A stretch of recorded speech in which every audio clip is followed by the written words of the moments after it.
et bienvenue chez Piquante, cette émission de blagues et d'actu qui vous titille le vendredi. Mes chers téléspectateurs, attention, mes chers camarades, ce soir c'est pas n'importe quel vendredi, parce qu'on est un vendredi 13. Et puis donc c'est le bon moment, le vendredi 13, pour aller danser sous une échelle comme ça et puis caresser un chat noir. Alors je sais, certains vont me dire, mais non Nicole, justement, comme on est vendredi 13, ne passez pas sous une échelle, ne caressez pas un chat noir, sinon ça va être triple malheur. Et ben voyez, moi, Josiane, j'ai envie de vous dire une chose, je trouve que c'est dommage un petit peu cette pensée comme ça de se dire, oh vendredi 13, vous voyez, ça imprime une espèce d'envie de rejet, d'exclusion. Je trouve que c'est discriminant par rapport à un samedi 14, un mardi 8. Et nous, chez Piquante, on n'aime pas trop la discrimination.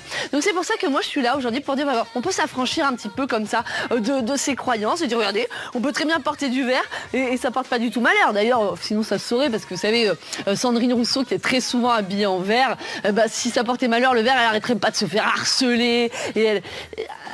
Bah, bref, nous on est là pour montrer que justement ce sont des croyances infondées. Donc nous, ce qu'on va faire ce soir chez Piquante, c'est qu'on va essayer de retourner les a priori comme on retourne ce pain sur la table. Ouais, on va renverser les conventions comme on renverse ce sel sur la table. Oh, et on va ouvrir les esprits comme on ouvre ce parapluie à l'intérieur. Si et... Ah là là. Bah voilà. Pour montrer que ça porte pas du tout malheur. Et est-ce qu'on va faire, c'est surtout toucher du bois avant de lancer un bon sommaire, bien sûr. Wouh! Et ce soir, dans Piquante, évidemment, nous recevons le comédien et l'humoriste, auteur, producteur Jérémy Ferrari, avec qui nous allons rire, mais de sujets sérieux, ceux de son spectacle, comme la médecine, l'addiction, les troubles mentaux et les excès. Et justement, les excès, il en fait pas mal lui aussi. C'est notre deuxième invité, il est boulimique de travail, il a animé près d'une dizaine d'émissions télé, il a été à la tête de 6 restaurants, sorti 6 livres, et il devient le chef exécutif d'un grand palace parisien. Il s'agit de Norbert Tarrer, bien sûr. Et c'est pour nous l'occasion, évidemment, de décrypter l'engouement autour de la cuisine et des chefs dans les médias. Et qui c'est qui s'occupe de ça? Eh ben, c'est Marine Léonardi qui fait sa première dans Piquante ce soir. Alors, Marine, comment ça va? Vous allez bien pour cette première? Nicole, je suis très heureuse d'être sur Quotidien. Non, c'est l'autre, nous. C'est Piquante. Non, mais on vous mettra un petit panouet, bien sûr. Voilà. Alors, et bon, et Thaïs Vauquier est là aussi, Thaïs Vauquier, bien sûr. Ah, alors, Thaïs Vauquier, j'ai une petite question. Dans quel monde incroyable et quelle activité encore méconnue allez-nous vous faire découvrir aujourd'hui? Alors, oui. Bonjour. Bonjour, déjà. Smart Business Big Impact. C'est-à-dire Voilà, on rend l'antenne. Non, oui, alors c'est-à-dire, c'est les rois du numérique. Ouais. Il faut que je reprenne mes notes. Hein. Le marketing 4.0. Ouais. Sinon, c'est chiant. Start-upper de demain, Bitcoin. Ah oui, ça y est, je l'ai. Ok, Voilà. ouais, voilà, ça y est, oui, ça y est. Ah oui, avec Voilà, le. c'est- Ah bah, écoutez, on a hâte, hein, j'ai vraiment. Putain, on a hâte, bah oui. Et on a hâte également de découvrir comment l'actu va être pressurisée par les merveilleuses Laura Domange, Marion Séclin, Antonia de Randinger, Mao qui est là ici. Et puis hâte de savoir aussi comment vont réagir nos invités à la plume piquante de Farah et de son Rose. Oh là là là là là. Et puis, ce dont on a hâte, évidemment, c'est également que j'arrête de dire le mot hâte et puis que je commence en fait cette émission. Eh bien, écoutez, justement, puisque en ce vendredi 13, il est un petit peu comme notre chat noir, hein, c'est-à-dire que sous son aspect sombre, on ne verra que le ronronnement et la douceur et quelques coups de griffe bien placés. Je vous demande évidemment d'applaudir notre invité. Merci d'accueillir Jérémy Ferrari.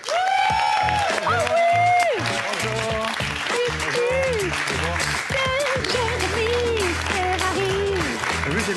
Ah oui, j'ai vu. Vous avez mis le petit ruban Je dois vraiment faire peur parce que la dame, elle est venue me voir en coulisses, elle m'a dit « Ça vous embête de le mettre? Mais vous n'êtes pas obligé de le mettre. » J'ai dit « Mais si, je vais le mettre avec plaisir. » Ah, mais peut-être qu'elle ne voulait pas vous le mettre là. Ah, peut-être, vous voulez pas me le mettre là. Peut-être. On ne sait pas. Oh, écoutez, on ne sait pas. Est-ce que vous allez bien? Mais très bien. Même si on est vendredi 13. Oui, mais je suis pas très superstitieux, moi. Vous n'êtes pas superstitieux? Pas du tout. Mais est-ce qu'il vous est déjà arrivé des choses paranormales dans la vie? Paranormal, à part ma famille, non. Non, j'ai pas vraiment d'expérience. Mais on avait quand même une famille, où on faisait des séances de spiritisme. Bah, bon, une famille alcoolique, hein, attention. Hein. Ah oui, Mais oui. on avait quand même une famille où effectivement on faisait bouger les trucs, on allait voir les lettres comme ça. Mais bon. c'est vrai? Ouais, on faisait ça. On fait ça. Mais tard dans la nuit, alors, je répète, avec beaucoup d'alcool. Beaucoup d'alcool avant, C'est exactement. pas ça le matin à jeun. Et peut-être ça permet d'ouvrir des portes qu'on ne soupçonne. Non, c'est la modération, c'est ça qu'il faut dire. Avec modération. Avec modération. Et maintenant, moi, une fois, il m'est arrivé un truc paranormal, puisque vous me posez la question.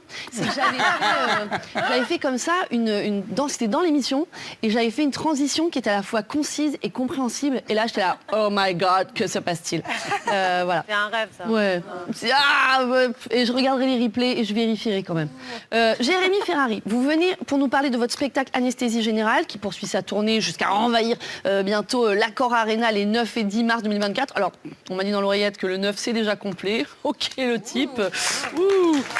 Bon, d'accord. Mais avant de parler de votre actualité, charité mal ordonnée, je vous propose qu'on parle d'abord de celle des autres, et notamment de quelqu'un dont vous appréciez beaucoup le travail, à savoir Elisabeth Borne. On va faire un petit jeu qui s'appelle le vrai de l'info.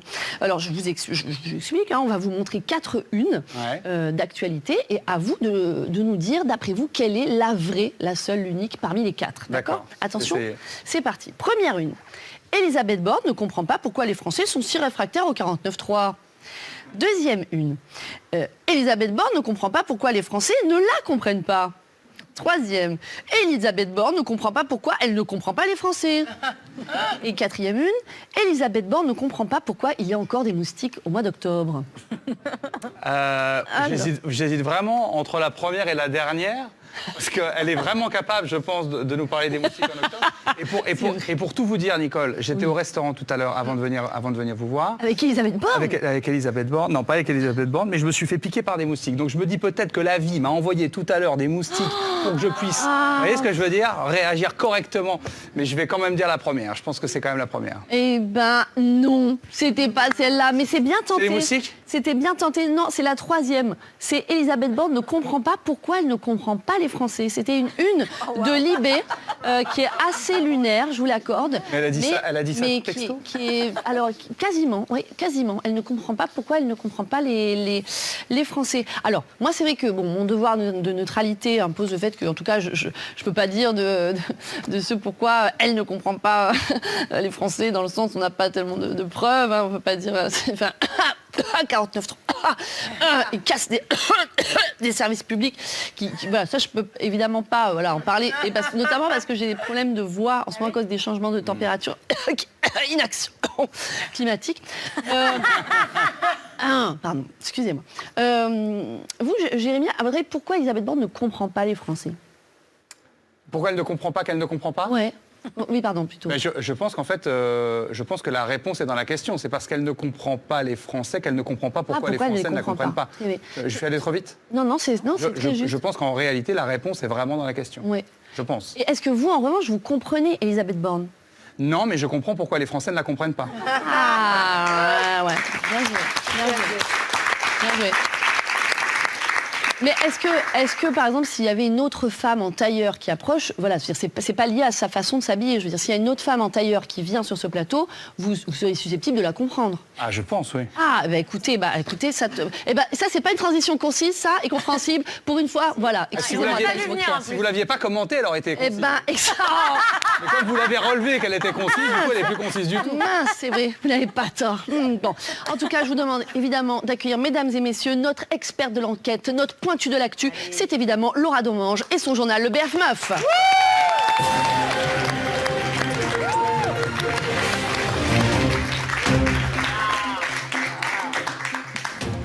Magie, prompteur, allumé. Abrac, oui. Mesdames et messieurs, bonsoir. Nous sommes le 13 octobre 2023. Cela fait maintenant 72 ans que la télévision existe et seulement un an que le temps de parole des femmes représente 36% des ondes.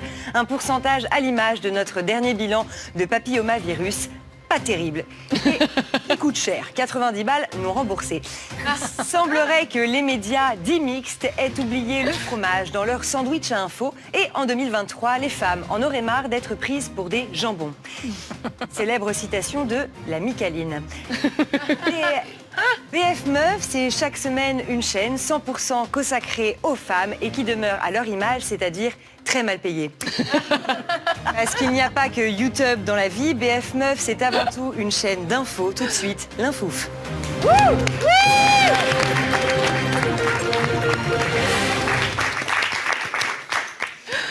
Pornographie, le 27 septembre 2023, un rapport dénonce un système de massacre des femmes à but lucratif. Que de surprises, d'étonnement, car en effet, se faire étouffer, frapper, insulter nous semblait jusqu'alors plaisant. Devant donc la stupeur de la conclusion de ce rapport, on peut se demander si une autre étude conclura en 2023 que l'essence, ça pollue. Santé, un nouveau régime fait sa grande entrée en France, plus efficace que Ducan et plus populaire que Weight Watchers, la pauvreté. International, Donald Trump a récemment été déclaré coupable de fraude financière après avoir exagéré la taille de sa fortune auprès d'une banque. On peut se demander en même temps si on envoie un mec en prison à chaque fois qu'il exagère sa taille, autant faire les premières dates directement à Fleury-Mérogis. France, les punaises de lit. Oui, alors attendez, parce que je crois qu'il y a un petit problème, c'est les autres punaises de lit dont on parle. Voilà. Je comprends, c'était confusant. Véritable fléau qui inquiète les ménages et plus particulièrement les ménagères. Le gouvernement a décidé de prendre des mesures radicales, verbaliser le mot punaise. Une mauvaise nouvelle pour nos amis les Marseillais, les plus distingués, qui avaient alors troqué l'expression putain par le nom de l'insecte. Notre équipe s'est rendue sur place afin d'observer le phénomène. Ah, punaise! Ah, insecticide! Ah, insecticide. On remercie le gouvernement pour sa lutte efficace. Flash info, alors a priori, si oui ne veut pas toujours dire oui, il semblerait qu'une femme qui dit non, ça voudrait bel et bien dire non. Une mauvaise nouvelle pour les acteurs Gérard Depardieu, Russell Brand, Harry Habitant et... Ah oui, pardon, excusez-moi, on me dit dans l'oreillette que pour tous les nommer, il faudrait un temps d'antenne supérieur au film Oppenheimer. Je rappelle que nous sommes sur BF Meuf, journal d'information exclusivement consacré aux femmes, mais pas trop long quand même. Une rentrée scolaire marquée par l'interdiction de l'abaya en France. Ah bah, y a pas à dire, on s'y attendait pas. S'habiller pour les lycéennes serait devenu un casse-tête, mais certains corps de métier ont décidé de leur venir en aide, comme par exemple cette styliste spécialisée en tenue correcte. Notre équipe est allée la rencontrer sur place. Reportage Laura Domange. C'est ici que Soraya pratique un métier d'avenir. Styliste et consultante en tenue correcte. Voilà, c'est quand même plus républicain. Tu vois là, voilà, avec un haut comme ça, là, tu risques de déconcentrer tous tes camarades là. Ouais. Une tenue correcte, c'est très simple, c'est une tenue qui est pas trop exubérante pour pas déconcentrer ses camarades, qui est pas non plus trop habillée. Je dirais qui est pas trop sombre parce que ça peut faire religieux. Attention, qui est pas trop sport, enfin en dehors des jours de PS bien entendu. Qui est pas aguicheuse, pas trop habillée, pas non plus usée. On s'habille comment en fait? Ah bah comme on veut, C'est un pays libre, on est en France. Oula, non coquine. Le but c'est d'acquérir du savoir, pas une MST. Vous pensez qu'au lycée, il n'y a que les femmes dont on contrôle le look vestimentaire? Non, pas qu'au lycée. Dans les lieux de culte par exemple. On va se couvrir les épaules pour entrer dans une église. Par contre Jésus à moitié à poil avec une jupette, personne l'emmerde. Trop court. Trop court. Trop long. Ouais, non, impossible. Là, faut que tu mettes un soutien-gorge, c'est de la provoque. Non, tu vois, le problème, c'est pas le haut, c'est les seins. Allez, directement, on va les enlever. Ouais. Tu vois, pour moi, on est entre ça et ça. Ah non, c'est trop risqué. Mais qu'est-ce qu'il veut, Attal? Qu'on s'habille comme des sacs? Rentre là-dedans. Rentre là-dedans. Rentre là-dedans. C'est trop court. Vas-y, la manche. La manche. Alors, qu'est-ce que ça dit, ça? Génial. Ah bah, tu vois, là, pour moi, c'est nickel. Là. Tu vois, pour moi, ça, c'est super. Super. Puis, tu vois, l'avantage, c'est qu'en cas de pluie, t'as juste à le mettre comme... Ouais, non. Non. Ouais, non, en cas de pluie, tu laisses comme ça, voilà, les cheveux bien apparents, voilà. Bon, bah, pour moi, c'est bon, ça fait une tenue. Moi, je veux pas d'un truc qui vient d'une industrie polluante et qui fait par les Ouïghours. Moi, on m'a demandé une tenue correcte, pas une tenue éthique. Donc elle est gentille, Greta Thunberg, mais avant de penser à la planète, elle va penser à son bac français. Pour cette année scolaire, il se pourrait que pour les jeunes filles, aller en classe ne rime pas avec avoir la classe. Génial, tu vois, là, pour moi, on est parfait. On n'est pas trop large, pas trop moulant. En plus, en ces temps réchauffement climatique, c'est super parce que c'est une matière bien isolante. Puis tu vois, comme c'est imperméable, c'est bien pour la piscine aussi. Bah, tu vois, on a trouvé. C'est bien, elle est contente. Beau boulot. Reportage très instructif. Mesdames et messieurs, c'est le moment de la séquence tant attendue, car le débat n'est pas exclusivement masculin. Non, tout de suite, la séquence débat. Et Nicole, bien entendu, pour qu'il y ait débat, il nous faut... débattre. Eh oui, allez, c'est parti. Le sujet de cette semaine sera pour ou contre la cigarette électronique dans les établissements scolaires. Eh ben moi je dis pour, parce que je pense qu'on est libre. Moi pour. je dis contre. Non, Voilà. pour. Pour. Mais moi je dis pour. Moi je dis pour. Contre. Moi je dis contre. Moi je dis contre. Mais non, vous... Mais non, si, non, moi je dis. Attends, moi je dis Moi je dis pour, moi.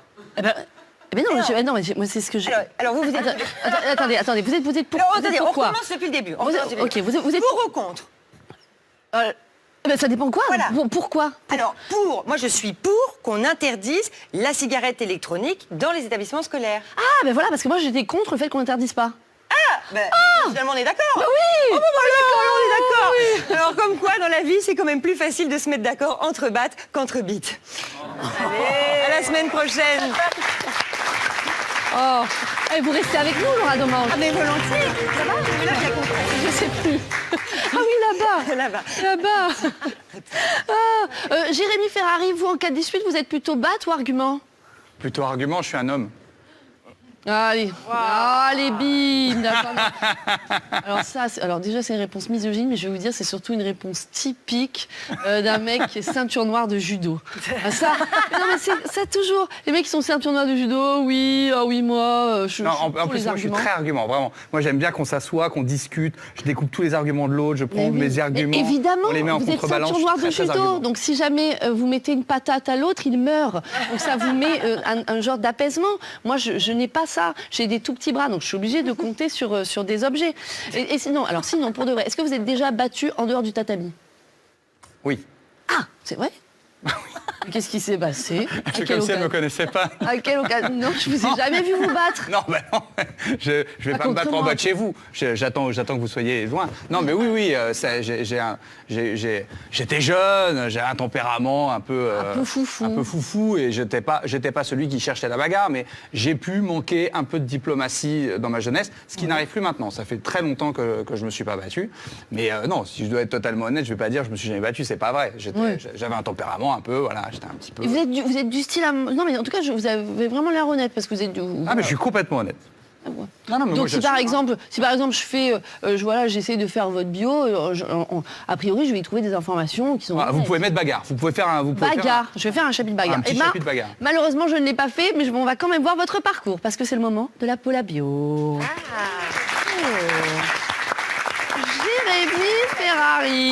Jérémy Ferrari, vous naissez à Charleville-Mézières et très tôt, vous vous démarquez par votre singularité. Vous grandissez aux côtés de vos deux parents, Muriel et Fabrice. Oui, singularité. Regardez, c'est ça, cette singularité. Ça, c'est vous, hein? Mais vous voyez, déjà, je suis déjà un peu dans la bagarre. Hein. On sent qu'il y a déjà... Il y a battu avec le feutre. Il y a une petite révolte, déjà. Ouais. Donc, vous grandissez aux côtés de vos deux parents, Muriel et Fabrice, qui tiennent un magasin d'alimentation et dont vous êtes le fils unique. Je dis bien fils unique parce que l'autre, c'est un chien. Ça n'est pas un fils. Et gros travailleur, vos parents... Enfin, surtout votre maman vous offre une éducation stricte, teumant, dévergondée. Puisque, par exemple, c'est elle qui vous fait piéger le jardin de pétard pour surprendre votre père. C'est elle qui vous fait écraser des boules puantes dans le bureau de tabac. Et c'est aussi elle qui vous fait croire que ce tapis roulé dans le hall de l'immeuble, ce n'est autre que le corps emballé du jumeau mort de votre parrain. Et vraiment, on se demande d'où vous tenez cet humour noir. C'était très, très drôle, quand même. Dans lequel... Surtout quand on a su que c'était vrai. Non mais c'est vrai, elle vous a fait croire ça? Oui, mais ma mère, elle me faisait toujours croire plein de choses. c'est vrai que mon père rentrait tard. Alors, c'était pas dans le jardin parce que j'ai pas eu un jardin tout de suite. Mais c'est vrai que quand j'ai grandi dans un quartier populaire de Charleville et mes parents ils avaient le petit commerce de proximité et juste au-dessus on avait l'appartement dans lequel on vivait. Et ma mère, mes parents comme ils travaillaient tout le temps, ils m'avaient vraiment que le soir. Donc ma mère elle venait me récupérer chez la nounou et donc on avait une heure et demie avant que j'aille me coucher. Donc, qu'est-ce qu'on peut faire? Et ma mère, tout ce qu'elle voulait, c'est qu'on rigole en fait. Après j'ai eu des parents qui m'ont eu très jeune. Ils m'ont eu à 20 ans, donc quand j'en avais 8, ils avaient 28 ans, donc ils étaient plutôt en mode comment je vais le faire marrer. Et même ma mère, le soir, elle me lisait pas d'histoire, elle me disait tu me donnes 2 mots ou 3 mots et je te raconte une histoire avec. Donc je disais lapin, batte, d'ailleurs qui n'est pas une batte, hein, c'est un gourdin que vous aviez tout à l'heure dans la main. Enfin, et le mansplaining, le mansplaining, dis donc. Moi je vous le dis, c'est pour vous, c'est quand les gens regardent l'émission, ils voient un gourdin, on dit que c'est des battes, c'est pas des gourdins, c'est pas des battes, c'est des gourdins. Et... On ouvrira un forum pour le critiquer. Merci. Non, c'est les gourdins. Personne ne dira que c'est une batte. Excusez-moi, bon, alors, attendez. Ferrari, vous n'êtes pas une voiture. Allez, boum. Personne n'en fait état. Bravo. Bien dit. C'est vrai. Non, c'est bien dit. Donc voilà, on était beaucoup dans le rire. Effectivement, ma mère, elle aimait bien. On piégeait, comme mon père rentrait un tout petit peu plus tard, on piégeait la porte, on piégeait tout, on mettait des trucs dans son lait, et on allait au bureau de tabac écraser des boules puantes. Voilà. D'accord. Mais votre père va mieux depuis? Mon père. Mais ma mère, elle a fait des trucs à mon père. Ma mère, elle dessinait assez bien. Enfin, elle dessine, je ne sais pas pourquoi je parle d'elle comme si elle était morte. Elle dessine plutôt bien, ma mère. Et un jour, elle vient me voir dans ma chambre pour me raconter mon histoire. Et puis elle me dit, ce soir, je ne vais pas te raconter une histoire, il faut que je te dise la vérité sur ton père. Je dis, ah bon? Et oui, tu sais, ton père a fait de la prison. Moi, je sais que tout ça, c'est des conneries, donc je suis déjà mort de rire. Hein. Elle me dit, tu sais que ton père a fait de la prison? Je dis, ah bon? Elle dit, oui, il a fait de la prison parce qu'il prenait les sacs des vieilles dames dans la rue. Bon, c'est pas glorieux, elle me raconte ça. Et elle commence à me dire, en prison, il s'est fait un tatouage. Et je dis, ah bon, mais... Ah bon, et elle me dit en fait il a un aigle énorme dans le dos, mais il le cache, il met de la crème, il s'est fait ça en prison et tout. Donc je dis mais je veux le voir. Elle va voir mon père au salon qui est en train de regarder la télé. Elle lui dit vite. Elle lui dit viens, j'ai dit. Et elle va dans la salle de bain. Et en fait moi j'étais fan de Pouic Pouic. Vous savez ce film de De Funès où il y a une princesse qui promène un petit poulet et ma mère quand elle me dessinait Pouic Pouic, elle faisait toujours un petit poulet ridicule avec 2 poils comme 2 cailloux, 2 poils sur la tête comme ça. Et donc elle va dans la salle de bain avec mon père et avec le dos du stylo, elle fait croire à mon père qu'elle est en train de lui dessiner un aigle énorme, un aigle royal dans le dos. Et mon père, qui est assez sportif aussi, assez musclé, alors il arrive comme ça fièrement dans la chambre, il fait comme ça avec sa robe de chambre, il la baisse comme ça et il contracte les muscles de son dos et elle lui avait dessiné un petit poulet comme ça, ridicule, entre les omoplates. On faisait toujours que ça, quoi. C'était beaucoup de rire, beaucoup de déconnades.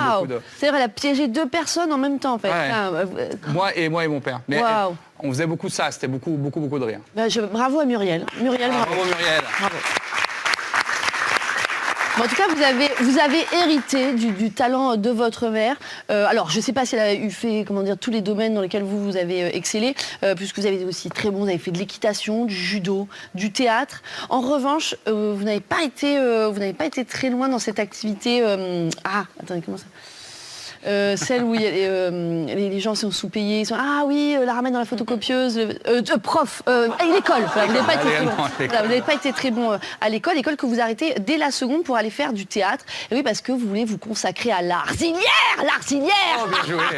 Jérémy L'Arcillière, c'est ainsi qu'en réalité vous vous appelez, c'est comme ça que les journaux vous nomment à cette époque-là. Oui, exactement, parce qu'à cette période-là, vous n'avez pas encore pris le nom de votre grand-mère, donc il n'y a point de Ferrari. À cette époque, vous êtes une petite mobilette dont le pot d'échappement ne tient pas très bien. Et ce n'est pas une métaphore graveleuse, c'est juste pour dire que vous essayez de vous faire un chemin dans les bouchons de la vie. Et que la vie n'est pas facile à ce moment-là. Car en allant à Paris, vous découvrez la joie de devoir payer pour travailler, payer pour jouer, payer pour prendre des cours de théâtre au cours Florent. Alors que vos parents, eux, font faillite. Donc pour subvenir à vos besoins, vous devenez à la fois agent de sécurité, conseiller clientèle chez Orange, vendeur de chemises et exercez régulièrement le métier de pauvre. Celui qui, par manque d'argent, quand il a l'opportunité de faire enfin l'émission télé On demande qu'à en rire sur France 2, se présente avec une veste prêtée. Heureusement, ce jour-là, on ne vous prête pas seulement une veste, on vous prête aussi de l'attention et un 17 sur 20 par le grand monsieur de la télé, Laurent Ruquier. Donc même si être noté par Chantal Goya ne vous ravit pas plus que ça, vous sentez que ce matin, un destin a sauvé Jérémy. C'était un destin qui avait des surprises. Wow. Et que de surprises quand même, que de passer de... Ouais, j'ai un joli brin de voix. Très bonne chanson. Ça rime, c'est dans les pieds, J'hésite à faire une comédie musicale. Eh ben, je sortirai l'album pour vous. Que de surprises que de passer de environ 6 spectateurs à 6000 en moins de 2 ans grâce à cette émission télé. Là, les gens vous découvrent, vous reconnaissent, vos salles se remplissent de rires, de gens et vous vous sentez enfin pleinement vide. Un vide que vous comblez avec du rosé. Essentiellement. Essentiellement, mais rosé qui ne rend pas la vie plus rose. D'autant que votre divorce, après 15 ans de vie commune, n'arrange rien. Votre éviction de la matinale CNews non plus n'était pas prévue. Vous êtes remplacé alors par Sonia Mabrouk. Qui... Ce qui est étonnant, c'est que ça ne choque personne. Oui, c'est vrai. On a switché C'est pas sur une ça autre bio. Non. Mais attends, À partir du comment j'ai divorce. pu... Mais attendez, comment je... j'ai dû confondre peut-être. Attends. Ah je suis bête. Oh là là Mais vous savez comment c'est Ferrari. Moi quand comme j'écris les bios comme ça, vous savez, au téléphone. Ouais. Non oui pardon, effectivement. C'est parce que vous avez tellement de Ferrari dans Je comprends. Et c'est pour ça. Non, vous c'est pas de CNews. C'est pas de CNews, mais de la vie tout court que vous avez voulu vous évincer. Franchement, mauvaise idée. Heureusement, vous finissez par faire un pacte avec vos démons, leur donner moins d'alcool mais plus de sport, et vous confiez votre sort à des professionnels de la médecine. Ce milieu où d'abord vous plongez par nécessité, mais où ensuite vous restez pour écrire Anesthésie Générale, votre 3e spectacle qui, à vous soigner, soigne un peu tout le monde. Merci Nicole. Merci à vous, Jérémy. Alors, j'ai dit... Voilà, belle affiche. Voilà, le 9 par contre c'est complet, donc c'est pas la peine que d'y aller, hein, Jérémy. Vous ne serez pas là. Vous n'aurez pas de place pour vous voir, je vous le dis. Comment il est né ce spectacle? C'est quoi vraiment le déclencheur? Qu'est-ce qui a fait que vous avez dit ok, moi je veux écrire notamment sur l'univers médical plutôt que... En fait, je savais déjà, quand j'ai écrit, je fais toujours des spectacles à thème, donc j'en ai eu un sur la religion, un sur la géopolitique, et quand j'ai écrit celui sur la géopolitique, j'hésitais déjà entre la géopolitique et la santé. Parce que les réseaux sociaux ont changé beaucoup de choses en géopolitique et aussi sur la santé. Il y a un point commun, le printemps arabe, etc. On sait que ça a été, non pas généré uniquement par les réseaux sociaux, ce serait absurde de dire ça, mais on sait que ça a aidé. Et donc il y a eu toute une révolution avec cet Internet qui s'est démocratisé. Et à peu près en même temps, il y a eu la géopolitique a bougé énormément, parce que les gens se sont informés, les gens ont compris ce qui se passait ailleurs, etc. Et les gens commençaient aussi à s'intéresser à leur santé. Donc j'ai un peu hésité entre les deux thèmes, puis je me suis finalement axé sur la géopolitique, qui est un thème qui m'intéressait énormément. Donc j'ai écrit Vent de pièces à Beyrouth, mais je savais déjà que j'allais faire un truc sur la santé. Entre-temps, il y a effectivement eu mes problèmes de maladies invisibles et ces problèmes d'addiction que j'avais qui se sont fortement amplifiés jusqu'à une tentative de suicide. Et quand je suis sorti de cure de désintoxication, je me suis dit qu'il fallait absolument que je mette dans ce spectacle ce témoignage, parce que c'était complètement absurde pour moi d'écrire un spectacle en parlant de 2 heures de la santé sans expliquer aux gens que j'étais passé par une tentative de suicide, expliquer ce que c'était que des maladies invisibles et parler de ce qui m'était arrivé, d'autant que j'en étais sorti. Parce que le but, c'était pas d'arriver en disant aux gens, regardez comme je suis malheureux, regardez comme je suis triste, regardez comme c'est dur. C'est pas ça le truc. Le truc, c'était d'arriver et de dire aux gens, bon, vous le saviez pas, je suis passé par là, ça va mieux, je vais vous expliquer ce qui s'est passé et comment moi je m'en suis sorti. Sans donner de leçons, mais en tout cas, voilà comment je m'en suis sorti. Et, pardon, quand vous parlez de maladies invisibles, c'est quoi exactement? Vous avez du temps? Non, mais alors peut-être pas tous les symptômes, mais je veux dire le nom. Non, bah alors en gros, j'ai un trouble de l'attention avec hyperactivité, ça on connaît, hein, TDAH ou TDA, on peut avoir avec hyperactivité ou sans, moi j'ai avec. Après, je suis obsessionnel compulsif, obsessionnel idéatif. Donc ce sont 2 choses différentes. Ça serait un peu long à expliquer, mais ça se traduit de manière différente, quoi. L'obsession idéative, ça se traduit énormément par des flashs, des images qui arrivent à n'importe quel moment, qui sont évidemment pas agréables, hein, sinon ça serait pas un problème. Si je vous donne un exemple rapide, je sais pas, je suis chez, imaginons que je vais dans une émission, j'ai envie de dire je suis dans une émission, par exemple, on va m'apporter du thé chaud et je me dis, oh, il faut absolument pas que je prenne la théière pour l'envoyer sur le visage de l'animatrice. Voilà, ah oui. Ça veut pas dire j'ai envie de le faire, mais du coup je me dis mais pourquoi, si j'ai pas envie de le faire, pourquoi je me dis qu'il faut pas que je le fasse? Et je prendrais bien rosé. Ok. Là qu'on en arrive. Et après le reste, voilà, c'est des, donc ça. Puis il y a des TOC aussi, hein, des TOC comme on l'entend, hein, parce que trop obsessionnel compulsif, ça peut dire plein de choses. C'est aussi évidemment des problèmes. Vérifier 1,5 milliard de fois. Ça, honnêtement, c'est le plus cool parce que c'est pas très grave d'aller vérifier 15 fois qu'on a fermé sa porte. C'est le plus sympa à vivre. Mais le mélange de tout ça. Le mélange de tout ça rendait la vie avec les addictions par-dessus. Ils m'ont décelé aussi au potentiel. Ils m'ont dit que ça foutait encore plus le bordel. Donc tout ça faisait un mix dans ma tête qui était devenu totalement invivable et qui s'amplifiait avec le temps. Parce qu'à chaque fois on me disait ça va aller mieux, ça va aller mieux, ça va aller mieux, ça va aller mieux, c'est l'adolescence. Après quand ça a commencé à marcher, je me suis dit bon bah forcément je peux pas sortir de salle pleine, de zénith et être malheureux en sortant. Puis en fait si, totalement, ça détruisait mes amitiés, ça détruisait mes vies de couple, ça détruisait mes liens avec même avec ma famille.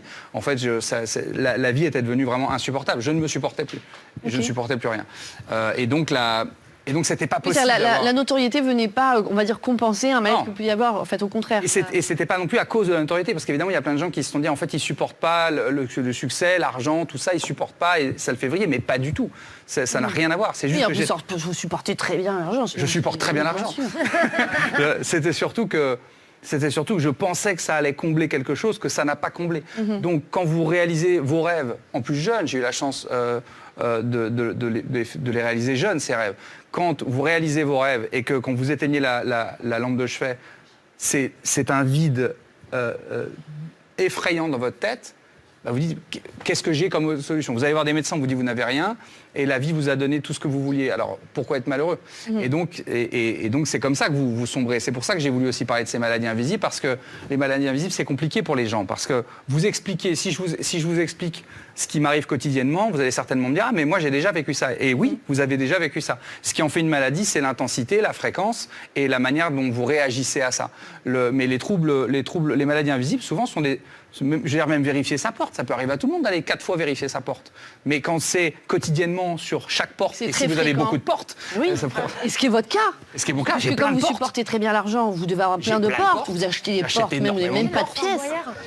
Je perds un temps fou, du coup je perds de l'argent, parce que je perds du temps, du coup je dois revendre des portes. Oh là là, mais c'était infernal. Je dois aller les vérifier chez les gens chez qui je les ai revendus. Oh là là, mon pote. Vous faites du porte-à-porte. Du porte-à-porte. En tout cas, si... comment dire? Oh là là, je commence si j'ai pas un TDAH. C'est contagieux le TDAH? Parce que je sens que C'est possible, hein. Ah ouais, c'est pour ça. Bon, en tout cas, nous, on a vu des gens qui sont venus vous voir en spectacle et dont on écoute le témoignage. Bonjour, c'est Isabelle. Bon, moi j'ai bien aimé le spectacle à Jérémy Ferrari. Peut-être c'est trop long. Hein. C'est vrai que 7h15 sur scène, à un moment donné, bon, les spectateurs, un petit coup de mou. Mais à part ça, j'ai bien aimé. Après, j'accroche pas à cet humour. C'est pas un humour qui me parle à moi, mais c'est un bon spectacle. Le propos ne m'a pas intéressé. Vraiment là, il part dans des choses. Bon, c'est trop.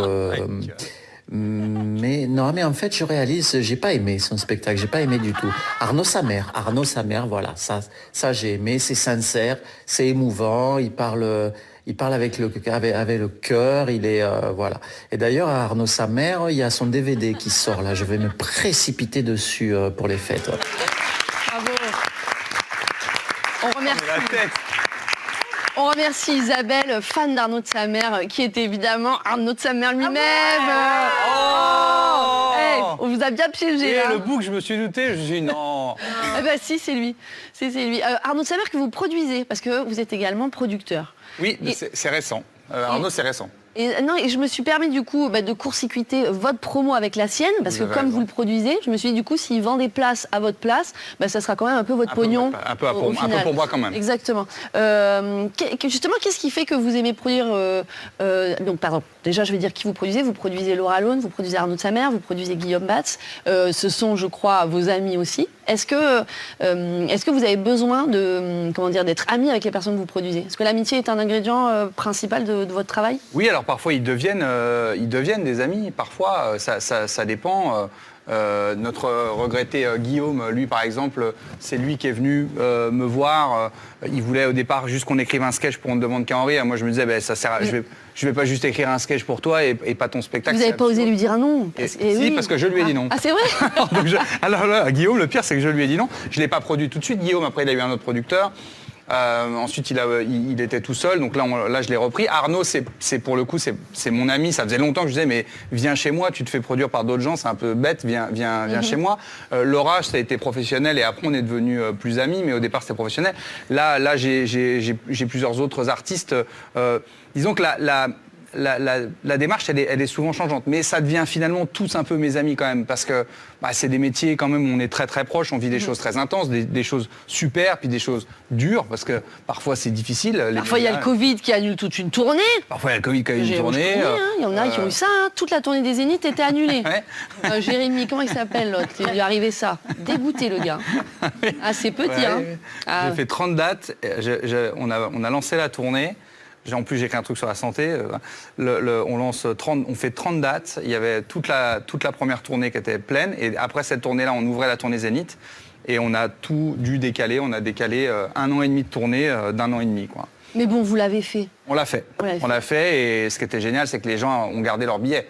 Et je me posais comme question, parce que voilà, c'est vrai que vous vous diversifiez beaucoup, c'est-à-dire vous êtes à la fois auteur, vous produisez des émissions de télé comme Les Duos Impossibles, des artistes, et est-ce que si par exemple, je sais pas, vraiment c'est une idée comme ça, le problème c'est que je rigole à mes blagues. C'est drôle du coup. Mais non, en plus elle l'est pas tellement. Est-ce que si vous voulez diversifier votre société, après Dark Smile, puisque c'est le nom de votre boîte de prod, est-ce que vous prévoyez de vous lancer comme quelque chose comme dans Dark Semoule, après Dark... Oui, juste Dark Semoule qui serait une entreprise culinaire. Parce que si oui, on a un associé à vous présenter. On a la personne du chef cuisinier Norbert Tarrer. Elle était bien. Waouh.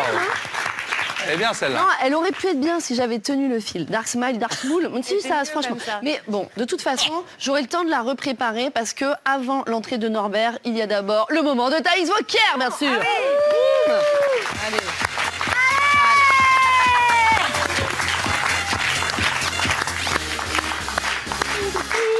C'est ça, mon... Ah d'accord, je viens de reconnaître, ok, super. Et tout le monde, ça va? Allez, c'est toujours un peu con, on s'est déjà vu. Bonsoir, excusez-moi, mais je suis encore un peu tout émoustillée de... Non, calmez-vous. Non, de votre blague, bien sûr, mais surtout de ce nouveau plateau avec cet écran. Oh, mais oui. Mais si on était dans la crème solaire, ce serait un écran total. C'est pas pour sauver d'avant, hein, vraiment. Mais c'est écrit en vrai, c'est pire. Non, mais vous vous rendez compte que vous avez plus besoin de vous baisser pour nous montrer des vidéos? C'est vrai. Je trouve ça tellement bien pour votre dos. C'était plus des magnétos, c'était des limbos. C'était hyper chiant pour vous. Non, mais c'est vrai. Hein. D'ailleurs, vendredi dernier, après l'émission avec Farah, on s'est maté un film. J'ai adoré Avatar 2. C'est comme si on y était. Bon, je l'ai téléchargé illégalement, c'était un boulard. C'est un peu chiant. Je dis pas comment il se connecte aux chevaux. Allez, avec la bite. Alors, faut l'avoir vu après. Hein. Ça me fait une transition toute trouvée. Alors là, vous avez peur, mais non, je vais parler donc de nouvelles technologies, puisque dans Contrepartie, qui est donc ma chronique, j'essaie d'élargir mon cercle d'amis. Voilà. En même temps, c'était difficile de le rapetissir, parce que ça veut dire que je ne parle plus à ma mère. Mais voilà. Je suis donc allée à la rencontre des Technobros du Hub Forum au pavillon d'Armenonville pour parler IA et blockchain. Voilà. Donc moi non plus, j'ai rien compris à ce que je viens de dire, j'ai l'impression de faire de l'écriture automatique. Parce qu'en fait, je suis désolée, mais il y a un moment, j'ai envie de m'élever socialement. Enfin, tu vois, j'en ai un peu marre de fréquenter les gens qui font chalon dans la rue et qui parlent pas du festival. Tu vois, genre, il y a un truc, j'en ai aussi un peu plein le cul de boire des 8-6 sur des tables, c'est des passages. C'est chiant. J'en ai marre de coucher avec des mecs qui, lorsque je leur demande s'ils ont des punaises de lit, me répondent « T'inquiète, je suis porteur sain ». Voilà, ça c'est les mecs. C'est non, tu vois. J'ai décidé donc d'aller me trouver un mari au paradis des bons partis, parce que sans déconner, Salma Hayek, elle rayonne. Donc à un moment, je regarde. Je vous le dis tout de suite, hein, la frontière entre vénale et intelligente, elle est très très fine. Elle est très très fine. On dit michto, mais la michto, elle se fait pas coller sur la ligne 5. Hein, allez. Donc me voilà arrivée au Hub Forum, qui se tient donc évidemment boulevard Magenta, en bas du métro Barbès. Non. Non, il n'est pas là le vivre ensemble. Non, on est dans le 16, dans un pavillon qui sent bon la macronerie. Et d'ailleurs, on sent que certains ont effectivement juste eu à traverser la rue depuis l'hôtel particulier de papa. Et ça part très fort avec déjà la baseline. Comment obtenir un oui j'ai envie plutôt qu'un non merci quand vous présentez vos idées? Il n'y a personne qui s'est rendu compte, les gars. Hein. Quand ils ont créé le concept, le consentement était parti pisser. Et ensuite, il y a l'atelier. Comment tirer parti des communautés des fans? Allô, Norman? Et alors là, on est dans les speakers. Vous savez, moi, je suis fluide in English. On peut tous les citer. On a Meta, Amazon, Française des Jeux, BNP Paribas, EDF, Universal, Coca-Cola, Uber. Autrement dit, c'est une réunion du spectre dans James Bond. C'est l'enfer, c'est Suicide Squad. Je m'y suis rendue avec mon caméraman Patrick, qu'on ne présente plus. On ne le présente plus parce qu'il fout la honte. Voilà, je ne le présente plus à personne. Me voilà passé donc du PMU à l'UMP. Et c'est parti, je peux vous dire, ça fait tout drôle. Ouais, le village de l'innovation, il est tout petit. Viens dans le village de l'innovation. Ouais. Oula! Tu t'y sens bien? Non. Non? Il y a un microclimat pourtant.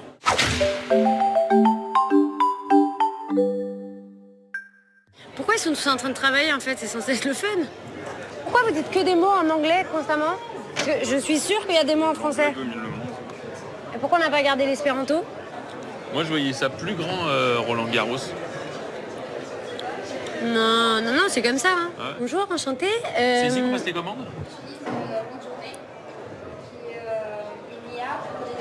Alors, je voudrais qu'on ait l'impression que je suis de droite, que je suis riche et que je pourrais travailler à CNews.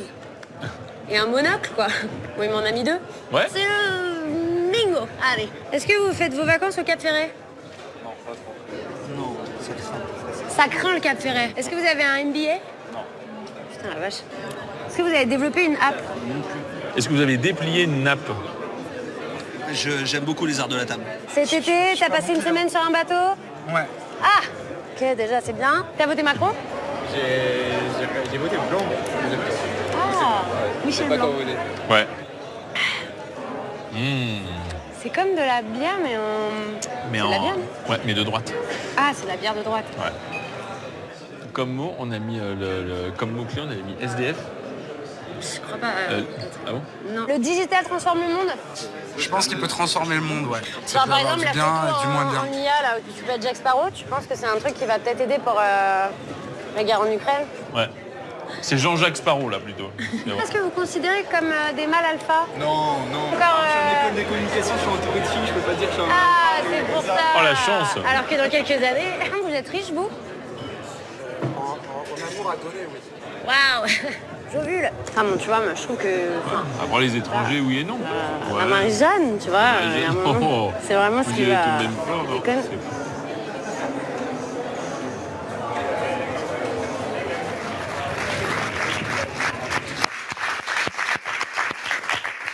Bref, écoutez, j'ai trouvé ça plaisant 5 minutes, mais je crois que ça va pas le faire. Hein. C'est pas mon truc. Voilà, moi je suis de droite qu'une fois par an quand je fais ma feuille d'impôt, c'est tout. Et puis après, sinon je me mets un signe Sémilia et c'est reparti. Et au moment où je me disais qu'il y avait plus d'espoir, je me suis quand même trouvé un vrai point commun, c'est qu'en réalité, on se faisait tous chier en attendant d'aller boire des coups à l'afterwork. Donc là, ça allait. Et puis en conclusion, comme dirait Yannick Noah, est-ce que je peux enlever mes chaussures? Mais il disait aussi...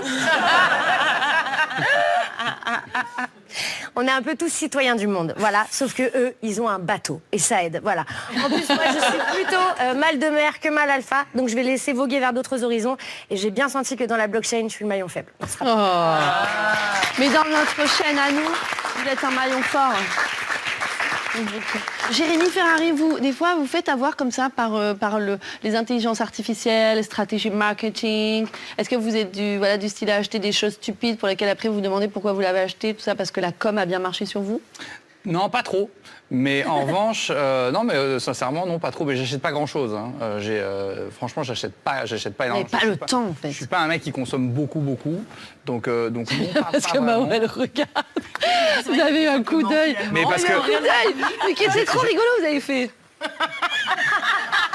Genre, c'est vrai. Non mais c'est vrai, j'ai pas de montre, là j'ai un autre plateau télé après vous, je vais être habillé, je vais juste changer de t-shirt, je vais en mettre un propre, mais ça sera un t-shirt blanc aussi. Ouais. Je suis pas un gros consommateur. En revanche, je commence à voir l'intelligence artificielle, je commence à le voir rentrer dans mes bureaux. Dans ma société, il y a aussi une partie où on fait de la réalisation, etc. Donc on fait de la 3D, etc. Et je vois que les gens qui travaillent sur ces projets chez moi commencent à utiliser de l'IA. Parce que la dernière fois, parce que je les vois comme ça, hyper excités sur leurs ordinateurs, ils font « Ah, c'est génial » et tout.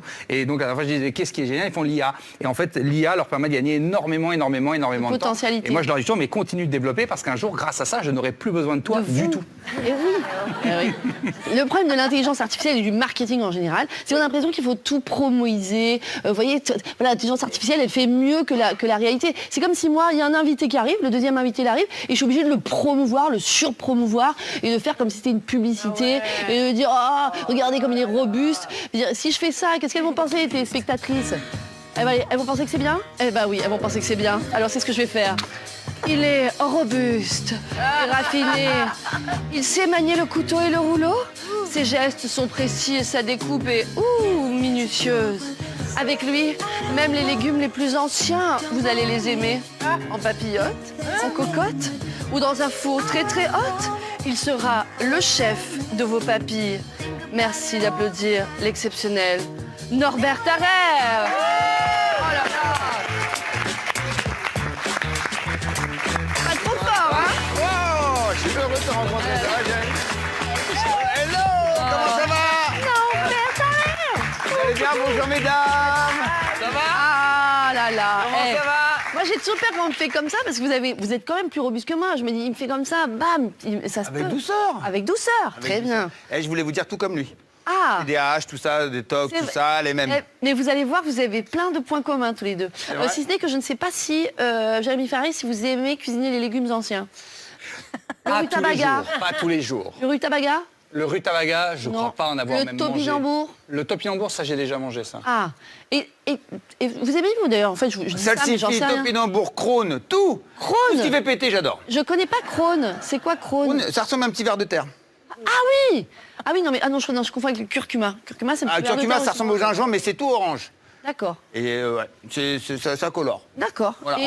Et c'est quoi le truc le plus bizarre que vous cuisinez? Parce que c'est toujours des trucs chelous. Et ben là, on a fait des œufs de brochet fumés. Oh, c'est pas si bizarre. Non, des fois, vous faites des chips de peau de poisson, là. Ah bah c'est parce qu'on jette rien. Les arêtes aussi, les arêtes. Bah, vous cuisinez les arêtes de poisson? Budget serré maintenant. Ouais. Oh là là, budget un peu trop serré peut-être. Ah, la peau, on y pense quand même. On va faire des chips avec des peaux. D'accord. Ouais. Je suis content de vous voir. Ça fait autant de filles comme ça autour d'un plateau. Je suis... alors, oui, pardon. Je sais que vous cuisinez des arêtes. Est-ce que vous permettez que ce soit vous que je cuisine? Allez-y. J'imagine qu'on vous fait jamais des petits jeux de mots à base de cuisine.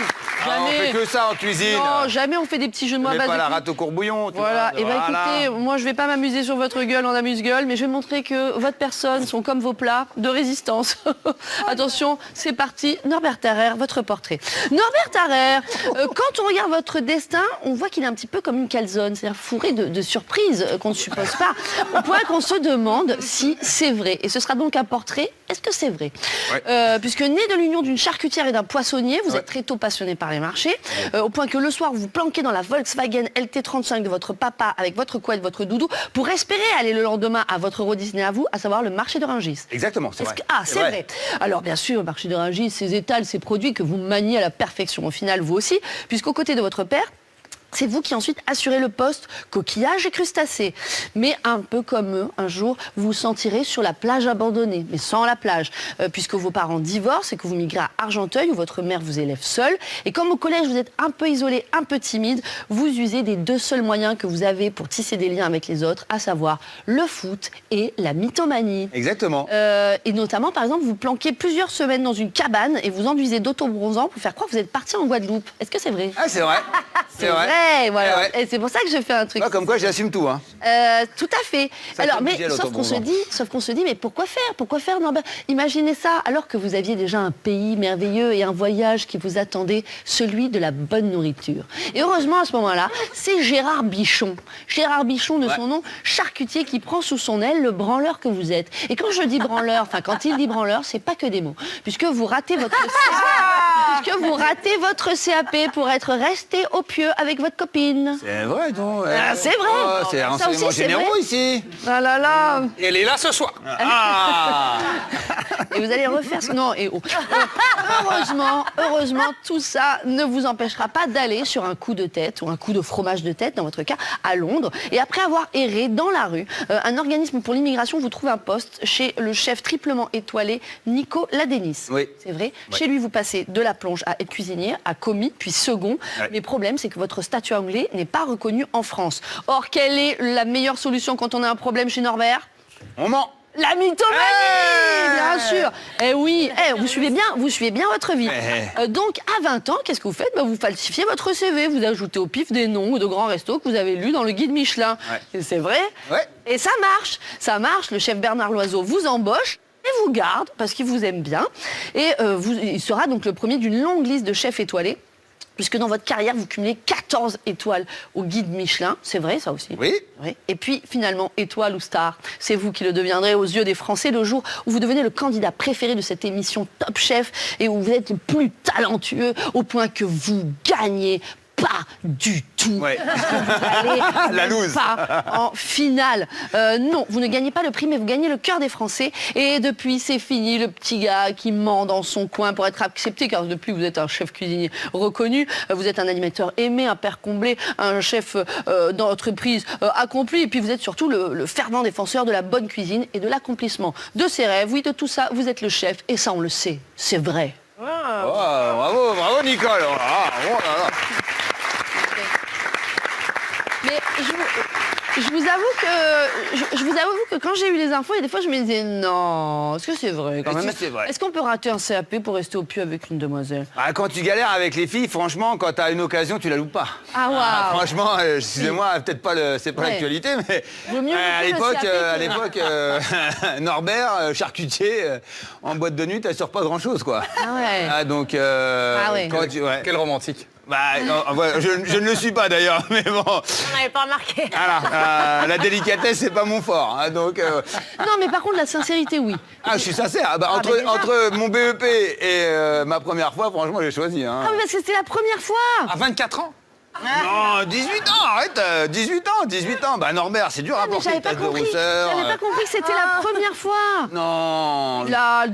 C'est que la première, j'allais trop vite, donc je me dis, peut-être la deuxième, je vais prendre mon temps. D'accord. Ah ouais, et là c'est le moment. Voilà. Vous voyez, c'est le moment où je vais pas poser une question pour rebondir sur cette info. Vous pouvez, je suis honnête avec vous. Oui, non, mais il y a des fois où je dis, je veux en savoir plus, puis là je me dis, pas forcément.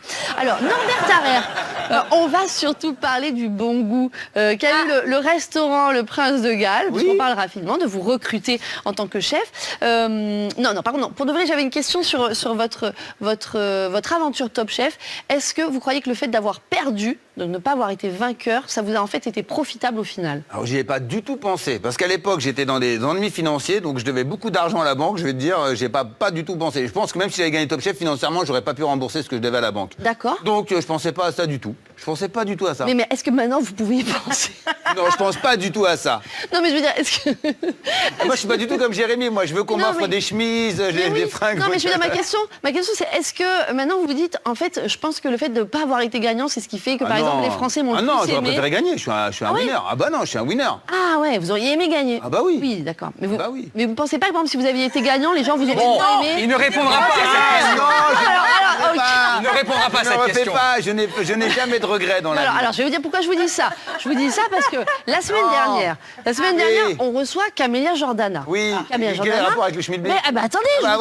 C'est Camélia Jordana, la fille du BEP? Arrête, il savait pas. Pas du tout.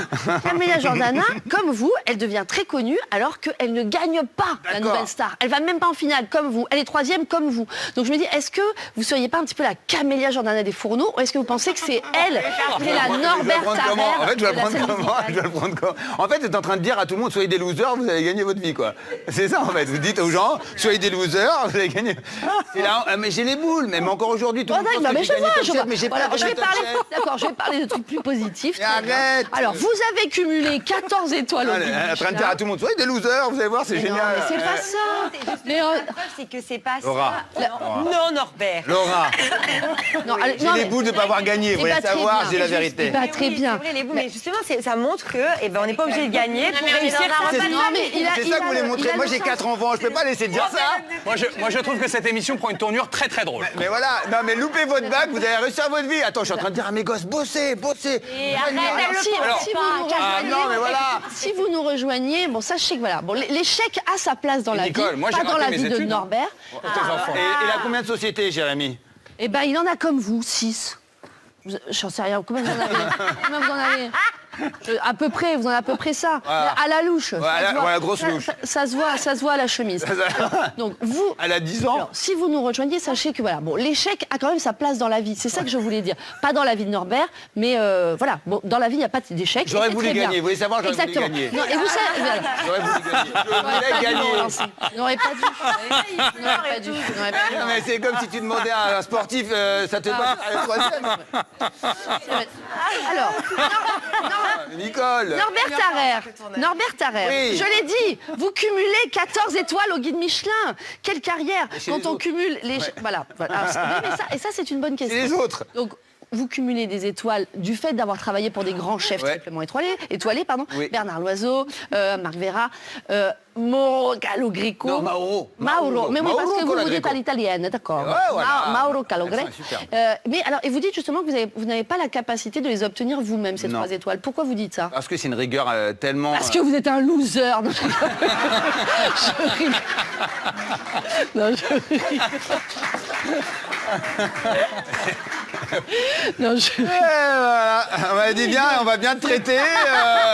Il y aura Jérémy Ferrari, tu vas t'éclater, tout ça, mais je savais pas que j'allais m'en prendre une. Non, mais ça va. Écoute, je serais venu en t-shirt blanc comme Jérémy, moi, parce que là, je transpire. Franchement, je trouve ça scandaleux que l'animatrice fasse ce genre de blague. Ouais, franchement, de me traiter de loser comme ça. Non, franchement, c'était une blague, c'est parce que vous disiez que vous n'aimiez pas que je dise ça. Mais je l'ai fait vraiment comme ça. Vous faites comme vous voulez, Nicole. Nicole, faites comme vous voulez. Non, pourquoi vous dites ça? Pourquoi vous pensez que vous n'obtiendrez pas les 3 étoiles, vous aussi? Franchement, la gastronomie telle qu'elle est présentée aujourd'hui, 3 étoiles Michelin, c'est hyper dur, c'est une pression énorme. C'est tout le temps, mais tout le temps sous pression. Il faut se renouveler au niveau de la vaisselle, au niveau du vin, au niveau de tout. Il faut être en perpétuelle recherche de l'excellence. Et moi, j'ai pas envie de me prendre la tête, j'ai pas envie, et puis j'ai pas les épaules pour ça, puis j'ai pas envie, j'ai envie d'une cuisine décomplexée où on peut rigoler. Là, vous viendrez tous manger, vous viendrez chez moi, voilà. Et vous allez voir que dans un grand établissement, on peut manger des carottes râpées, des œufs mayonnaise, des poireaux vinaigrettes, et une saucisse purée et des moules frites. Voilà, vous avez à cœur de promouvoir une cuisine accessible, accessible que ça soit matériellement, financièrement, matériellement. Ouais, j'ai un peu ri. Ben oui, mais bon. Écoutez, juste, Nicole, je demande réparation. Vous pouvez pas dire quand même 2 fois loser, vous m'avez dit quand même. La première fois, vous l'avez inventé. Ah bon? La première fois, j'ai au contraire dit, puisqu'on va faire une émission entièrement sur ça. Sur la loose. Au contraire, j'ai dit que vous aviez tiré parti du fait de ne pas être allé en finale, mais que vous aviez été le vrai vainqueur. Finalement, est-ce qu'on se souvient de qui était le vainqueur de Top Chef 2012? Emilia Jordana. Elle est énorme, elle est très bonne comme vanne. Elle est très bonne. Je suis madame, je suis. Je ne recrute que des personnes très bonnes, même c'est pas moi qui les recrute. Donc, vous avez à cœur de rendre la cuisine très accessible. C'est d'ailleurs pour ça qu'on est venu vous chercher pour être le chef cuistot du Prince de Galles, ce restaurant, ma foi, fort réputé. Et justement, quelqu'un qui essaye de rendre la cuisine accessible aussi, c'est la télé. Et celle qui sait nous en parler aujourd'hui, c'est Marine Néolo-Dardy pour sa première chronique.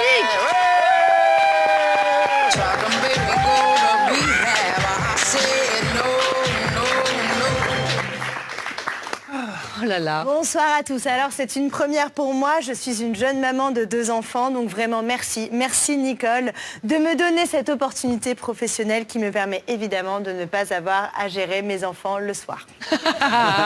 Et d'ailleurs, s'ils me regardent, Joséphine, qu'est-ce que tu fous devant la télé? Va te brosser les dents. Donc 32 heures par semaine, c'est le nom de ma chronique. Si vous me répondez, c'est le temps passé à faire du sexe, eh bien, allez vous faire foutre. Dans ce cas-là, vous avez certainement 14 ans et demi et ce n'est pas une chose à dire à une femme mariée de 34 ans. Nicole l'a annoncé dans le sommaire tout à l'heure, c'est le temps moyen que les Français passent devant leurs écrans, tout écran confondu, télévision, téléphone, ordinateur, Thermomix, etc. C'est donc par pure conscience professionnelle que j'ai pris place sur mon canapé. Vraiment, je fais le meilleur métier du monde. Et le constat est implacable. Ça y est, l'automne est arrivé. Wouh!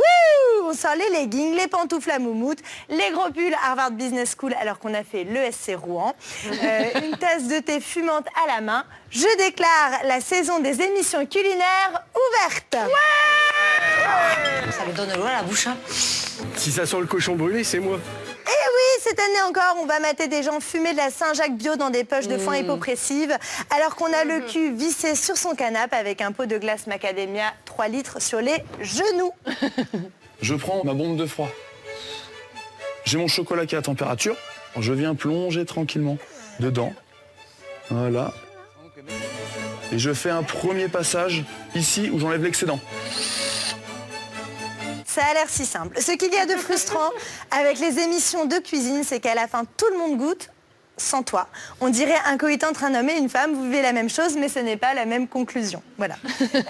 Ça, les chefs, ils l'ont bien compris et ils rivalisent de poésie pour qu'on ne se contente pas de voir la fraise, mais que réellement, on devienne la fraise. Cette fraise, elle a sa place. Elle amène le rouge, le cœur qui saigne. En même temps, elle apporte une parfaite acidité. Il y a du cru, il y a du cuit. Le cru, on sait ce que c'est. C'est quand quelque chose qui est cru, c'est dur à entendre. Et puis quand c'est cuit, ben, c'est foutu. Et là, à chaque fois en bouche, il y a du cru, du cuit. On se reconstruit à chaque bouchée. J'ai pleuré, donc j'avais une émotion, mais une émotion de tristesse. Et pourtant, ce plat, il rend heureux. Et on a du mal à l'exprimer avec beaucoup de joie parce que c'est très intériorisé. Il est beau. Et oui, Il a vraiment pleuré en Jérémy mangeant les... Ferrari dans le taxe. Si on ne connaissait pas les chefs, on croirait qu'ils bossent pour la Confédération française de la gariguette. Il faut arrêter de se faire des rails de fruits quand même. Peut-être que la tarte aux fraises, elle te monte à la tête, mais moi, elle me descend directement dans le cul. Voilà. Le miracle aussi de ce genre d'émission, c'est de te faire croire que cuisiner, c'est pire que l'Ultra Trail du Mont Blanc. On te fait courir dans tous les sens. Tu as 1 heure pour sortir 43 couverts sur le thème le pied de cochon en 3 textures. Alors forcément, il y en a qui craquent. Pâtissier, il vous reste 5 minutes. Aïe, aïe, aïe, aïe, aïe. J'ai envie de mourir. Oh là là. Ça me stresse énormément, mais je vais faire ce que je peux.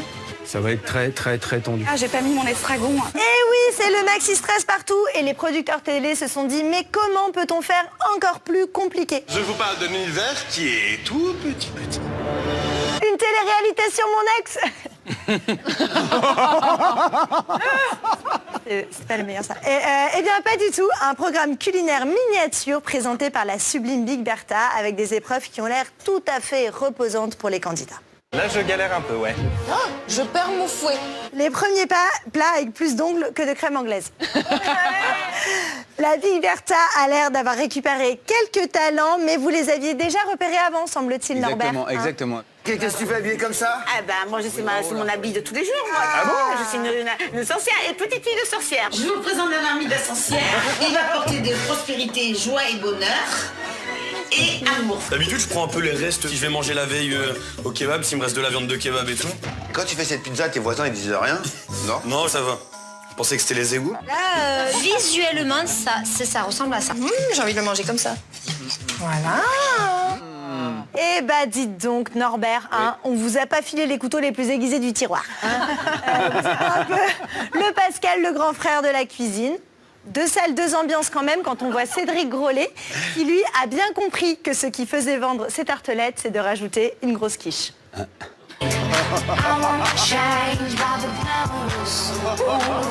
Oui, Black Lively, évidemment, je dis ça par pure jalousie. Hein, vous imaginez bien que c'était pas moi qui étais en ballottage avec Black Lively pour faire des ballotines. Cela dit, elle fait pas grand-chose, là, Blake. On dirait moi qui goûte la sauce de mon mari, celle qu'il cuisine, attention, et qui fait l'experte. Rajoute du sel. Mais attention, vous aussi, vous avez des stars, Norbert. Ouais. Qu'est-ce que t'aimes dans le curcuma? Déjà.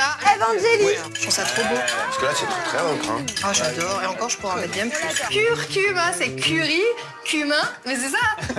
C'est pas ça. Et si, curry, cumin. Voilà, Evangélie. Incroyable quand même, Evangélie, qui revient de sa faille spatio-temporelle des années 90. Bref, revenons à 2023. N'oublions pas que ce qui est vendeur dans la bouffe, à la télé comme sur les réseaux, c'est comme dans la vraie vie. Je veux que ça dégouline d'amour. Ça va couler, ça va couler. Oui, ça coule. Voilà. Ça coule.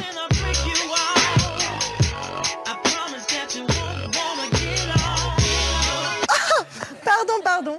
Ça c'est TikTok. Hein. Avant, je n'aimais pas la papaye. Maintenant, j'ai envie d'être une papaye. Voilà. Comment intégrer dans vos 32 heures semaine de visionnage 30 secondes de bonheur suggestif? C'est pas beaucoup, mesdames, mais toujours plus long qu'avec votre mari. Bravo. Bravo. Quelle belle première. Bravo. Alors, Bravo. Alors, n'ayez pas peur de l'attaque de cette phrase, mais j'allais dire votre point commun. Entre la papaye. Voilà, non. Norbert et Jérémy, c'est que vous êtes tous les deux issus de la télé. Vous êtes tous les deux issus d'un télécrochet, donc vous Top Chef et vous On ne demande qu'à en rire. Si jamais vous faites le bilan, qu'est-ce que vous devez chacun à la télé? Jérémy? Honnêtement, moi tout, parce que quand j'arrive à On ne demande qu'à en rire, ça fait déjà pratiquement 8 ans ou 9 ans que je suis à Paris. J'ai tout testé, j'ai tapé à toutes les portes, tout ce qu'on m'a dit, l'audace, machin, ramène des images de toi, attends les gens à la sortie des émissions. J'ai tout essayé, j'ai fait tous les castings, il y a rien qui, y a vraiment les scènes ouvertes, j'ai tout essayé, je suis refusé partout, les festivals, je suis pris nulle part, à part un ou deux comme ça qui donnent rien. Je loue des salles une fois par semaine dans des théâtres qui ne se remplissent jamais, depuis déjà plusieurs années, j'en suis à mon 3e spectacle. Je n'ai plus d'idées, quoi. J'ai plus d'idées, ça fait déjà 8 ans, donc j'ai plus d'idées. Donc, et On ne demande qu'à en rire change tout et fait tout basculer parce que Laurent Ruquier, c'est la première personne qui m'a dit on va te présenter au public. C'était la seule exposition qu'on m'ait donnée. C'est la seule, à ce moment-là de ma vie, c'est la seule exposition qu'on me donne. Donc ça a tout changé. À partir de ce moment-là, les gens sont venus dans la salle voir le spectacle leur a plu et ainsi de suite. Donc c'est vraiment, moi, ça a tout changé. Et vous, Norbert? Ah, alors moi, ça a changé. Lui, il a perdu Top Chef. Hein, exactement. Moi, j'étais un loser. Justement, moi, la télé, j'ai divorcé, moi, tu vois. Ils m'ont fait divorcer. Non, je plaisante. 12 ans, bientôt 13 ans. Accélérateur de réseau, dans le business, dans la restauration. En termes de légitimité, aucune. J'étais le roi du... Alors moi, quand je croisais, avant qu'il nous quitte, Robuchon, il m'a dit tu nous as tous bien mis dans le Tintin avec ton saumon lave-vaisselle. Ah, voilà. Ça a été un reproche Non, pas un reproche. Ça a été beaucoup reproché au départ parce qu'ils n'avaient pas compris le sens de la cuisine à la télévision. D'accord. Et en fait, on a commencé la première épisode de Norbert et Jean le défi avec un saumon de lave-vaisselle. Ouais. Donc en fait, ça a fait qu'aujourd'hui, on est encore là parce qu'il faut marquer les gens, il faut marquer les esprits. On peut savoir ce que c'est parce que c'est une technique de cuisson. C'est une technique de cuisson, en fait, c'est une basse température. Tu mets ton saumon dans du film, tu le mets dans ton lave-vaisselle, tu mets 45 degrés 30 minutes et tu as un saumon qui cuit à la perfection. Et qui est propre. Et qui sent bon. Au citron. La télé, ça m'a tout apporté. Après, c'est quelque chose d'assez incroyable. Franchement, je le souhaite à tout le monde. Et en plus, tu rencontres des belles personnes. Je rencontre Jérémy, j'adore tout ce qu'il fait. Et inversement, vous avez goûté déjà sa cuisine? Non, personne ne peut la goûter, c'est secret, grave. Non, mais donc on va aller au Prince de Galles pour la goûter. Voilà, exactement. Et oui, c'est aujourd'hui, tu peux faire ce que tu veux. En fait, la télé, c'est quand tu sais bien la gérer, tu sais bien te gérer. Tu fais ce que tu veux, t'es libre en fait. C'est ça que je dois à la télé, ma liberté. Votre liberté. J'ai plus besoin de mentir, voilà. Et vous d'ailleurs, mademoiselle, la télé, parce que là quand même on est à saison 4 de Piquante, je pense qu'on doit vous arrêter dans la rue. Oh Sarah, j'adore ce que vous faites, Maïs, qu'est-ce que vous êtes drôle. Comment vous vivez cette notoriété incroyable? Mieux que ce qui vient de se passer, mais... moi j'ai pas de problème, vraiment, c'est... Ça reste Piquante. Oui, voilà. La télé m'a apporté quelque chose de fondamental, c'est vraiment l'intermittence. Ah voilà. C'est vrai que l'argent est une donnée importante. Enfin, c'est vrai que même des fois pour la télé on doit faire des compromis et puis après des compromis qu'on oublie vite grâce à l'argent. Et c'est d'ailleurs pour ça très certainement que Marion Séclin vient faire à chaque semaine de nouveaux j'avoue et c'est donc le nouveau j'avoue de cette semaine par Marion Séclin.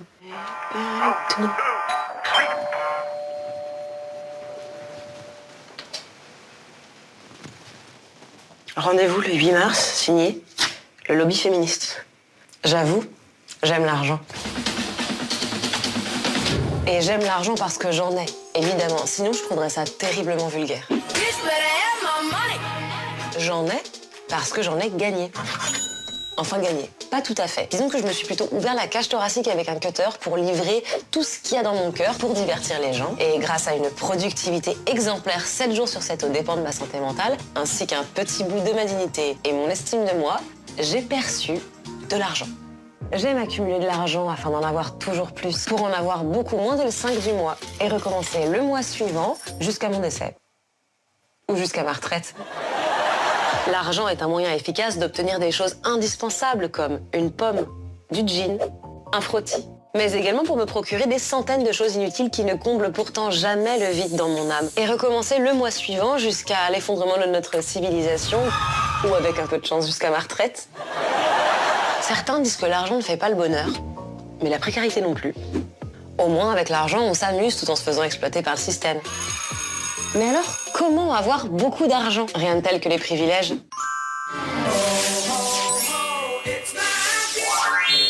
Et pour augmenter vos chances d'obtenir un pécule généreux, si vous êtes une femme, vous pouvez également vendre vos charmes ou vendre vos reins. Mais la technique la plus efficace reste encore d'accuser à tort de viol un homme célèbre, au hasard. L'argent, c'est un petit peu comme les propos de Sandrine Rousseau. Plus on en a, plus ça fait rager les imbéciles, et plus on en veut. Si ça tenait qu'à moi, on vivrait dans une société sans possession, sans argent, sans Gabriel Attal et sans slip. Et là, tout de suite, j'ai encore pas mal de bricoles à avouer et quelques révoltes à mener. Donc, je m'adapte aux règles. Une grande poétesse a dit un jour, tout le monde, il veut seulement la thune. Et c'est vrai. Alors oui, j'avoue, j'aime l'argent. Mais grâce à cet argent, je peux m'offrir une thérapie pour me soigner. Et puis moi, au moins, j'avoue. Bah non, mais non, il manque la pipe, là. Bah non, quand même, enfin, c'est pas des manières de faire. Merci Marion Séclin. Jérémy Ferrari et Norbert Tarrer, vous aimez l'argent? Oui, oui, madame, j'aime l'argent. Oui, j'aime l'argent. Jérémy? Ah bah on fait plein de choses avec l'argent. Et votre point commun tous les deux, c'est quand même dans votre parcours, apparemment vous en avez probablement plutôt manqué au début. Est-ce que ça, comment ça a fondé votre rapport à l'argent maintenant? Est-ce que parce que vous en avez manqué, vous êtes du style à vouloir amasser? Est-ce que vous avez du style à vouloir le dépenser vite? Je suis un crevard. C'est-à-dire? Je suis un crevard. Tout ce que tout à l'heure Jérémy disait, il a un t-shirt pour faire 2 t-shirts pour chacune de ses émissions. Moi, ça fait 10 ans que j'ai la même chemise. Mais vous l'avez lavé quand même. Oui. Ah voilà. Mais en fait, je suis habillé par les émissions que je fais. Okay. Le jean, c'est une émission, la ceinture, c'est une autre émission, les boots, c'est une autre émission. Voilà. Je veux dire, vous êtes économe. Ah non, crevard. Ah, ah oui, vous êtes au stade crevard de l'économe. Toujours un crevard, okay. Je le dis honnêtement. Okay. D'accord. Ouais. Et vous, Jérémy? Apparaître le fait d'être consterné parce que vient de dire non. Non, je réfléchissais parce que non, pour le coup, l'argent, moi, ça a été j'ai beaucoup, je suis désolé, je vais mettre un peu de sérieux, mais si je dois répondre sincèrement, je suis obligé. Mais au départ, moi, ça m'a vraiment culpabilisé. J'ai pas très bien vécu parce que je me disais, je gagne beaucoup trop par rapport à, par exemple, ce que mon père gagnait en un mois, etc. Moi, j'ai un milieu très modeste. Mon père, là, il est agent de sécurité dans un supermarché, ma mère travaille dans une boulangerie. Donc, quand tu commences vraiment à gagner, moi, j'ai pas très bien. Au début, je culpabilisais beaucoup. J'ai essayé de faire des choses super pour aider au maximum, etc.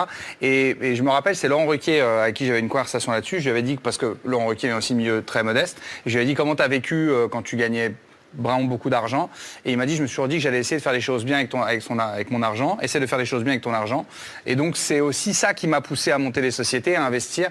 Il y a en vrai, moi, avec mon argent, j'ai acheté une maison à mes parents, je me suis acheté une maison à moi, je me suis fait un plaisir, c'est une voiture, et le reste, c'est des voyages, parce que j'adore voyager, donc ça fait déjà beaucoup. Mais il n'y a pas vraiment de superflu. Le reste, ça a été vraiment injecté dans mes sociétés pour produire des émissions pour les artistes. Alors, il se trouve qu'après, ça a marché. Donc, du coup, j'en ai gagné. En plus, encore plus. Oh là là, du coup, vous culpabilisez encore plus.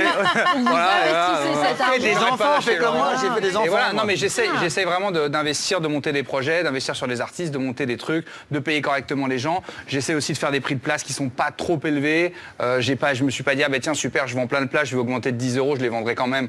Bah non, j'ai pas fait ça. Voilà, j'essaie de faire quelque chose de cohérent. Vous avez en commun le fait de vouloir rendre accessible ce que vous faites, tous les deux. Exactement. Je pense que c'est hyper important. Ouais. Moi, c'est ma façon de rendre ce qu'on m'a donné, en fait. Le public m'a mis là où je suis aujourd'hui. J'ai pas vécu toujours dans l'opulence. Donc, aujourd'hui, à ma façon, quand j'aborde le Prince de Galles, on fait un menu à 49 €, entrée plat dessert. On est dans un palace, dans le Triangle d'Or de Paris. Je l'ai fait aussi dans mes restaurants en banlieue. Je fais partout. Dès que je peux, je fais attention au prix parce que tout le monde n'a pas les mêmes moyens. Donc, voilà. Mais moi, pour répondre à Jérémy, moi, j'ai fait des enfants. Voilà, pour me déculpabiliser, j'ai fait des enfants. Oui, voilà. Non, mais il veut dire, en termes d'argent, ça coûte, et c'est vrai que c'est une forme d'investissement. Non, en fait, j'avais déjà des enfants avant la télé, et je trouvais ça formidable. Formidable, et là, tu te dis que tu vas encore plus, tu penses que tu vas économiser, mais pas du tout. Ah, parce que vous pensez qu'en faisant des enfants, vous allez économiser? Je me suis dit, je vais lui filer... En plus, j'ai fait 3 filles au premier coup, donc je me suis dit, j'ai filé les fringues les unes aux autres, mais pas du tout. Pas du tout. La mode est arrivée, Internet est arrivé, pas du tout. Ces 3 filles, c'est avec la même fille du BEP ou pas? Oui. C'est vrai? Non, pas du BEP. Du CAP, ah non. Mon premier mariage. Ah oui, voilà. Ah oui. Oui. Mais c'est pas ça. 15 ans. Pas mal. Ah ouais, c'est 15 ans. déjà très bien. Ouais, 15 ans. Bah, attendez. Attendez. Moi, après, c'est vrai qu'il y a quelqu'un ici avec qui je pourrais rester 15 ans d'affilée, je vous le dis, c'est la prochaine chroniqueuse. Parce qu'elle nous fait une chronique, mais d'une qualité que moi, j'ai envie de me taper 15 ans de vaganda de Mao. Heureusement, c'est le moment.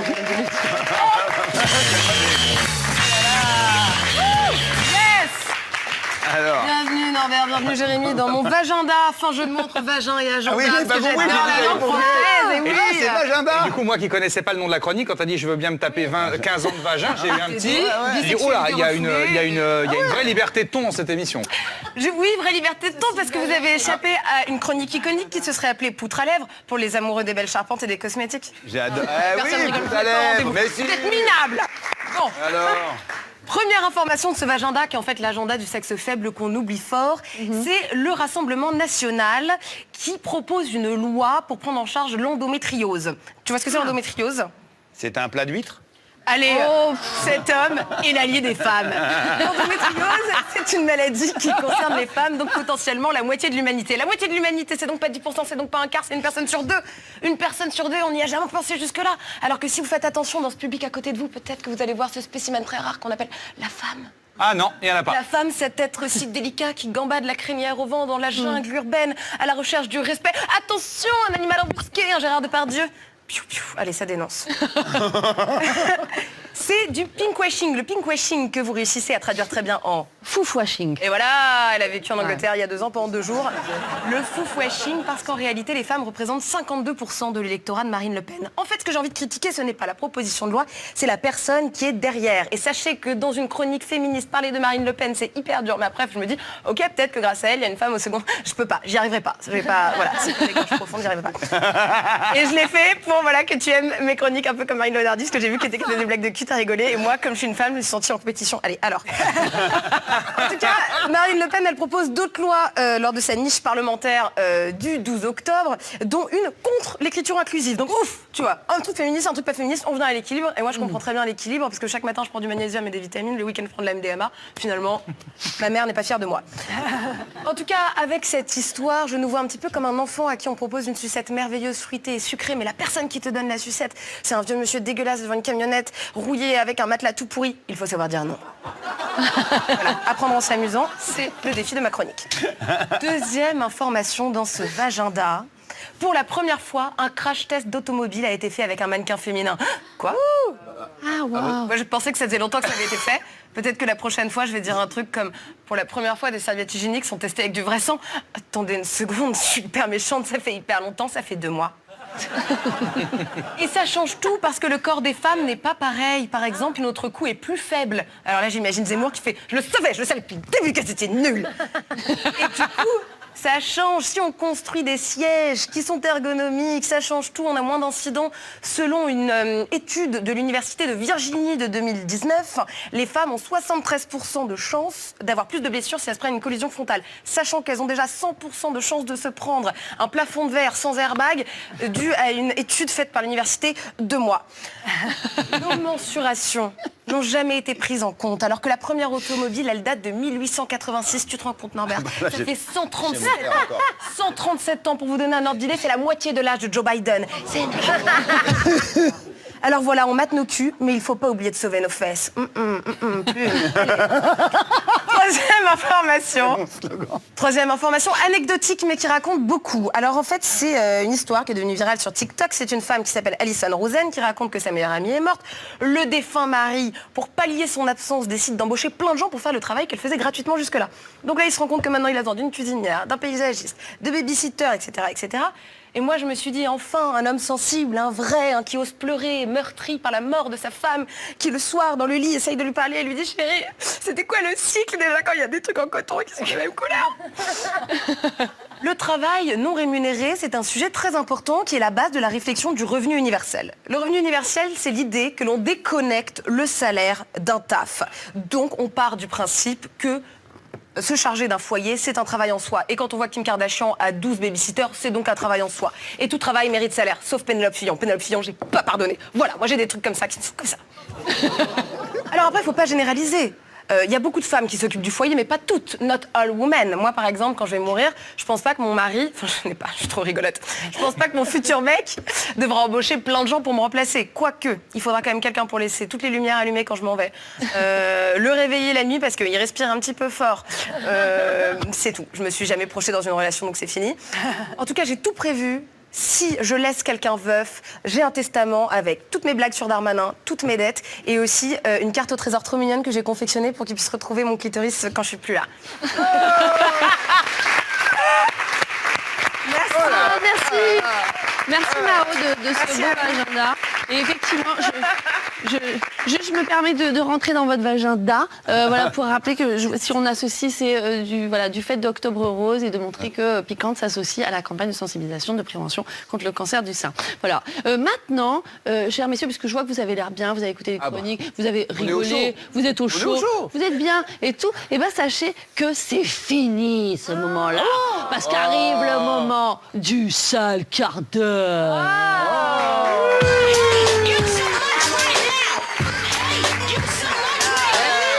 Alors le sale quart d'heure, ça démarre par un moment qu'on appelle le roast. Le roast, c'est une pratique venue des États-Unis qui est fait chez Piquante par notre collègue belge Farah. Et le principe, c'est quoi? C'est qu'elle va vous roaster. Roaster, ça veut dire griller. C'est une technique de cuisson qu'elle peut vous apprendre. Elle va pas vous passer au lave-vaisselle, elle va vous passer bien plus que ça. Mesdames et messieurs, c'est le moment du roast de Farah.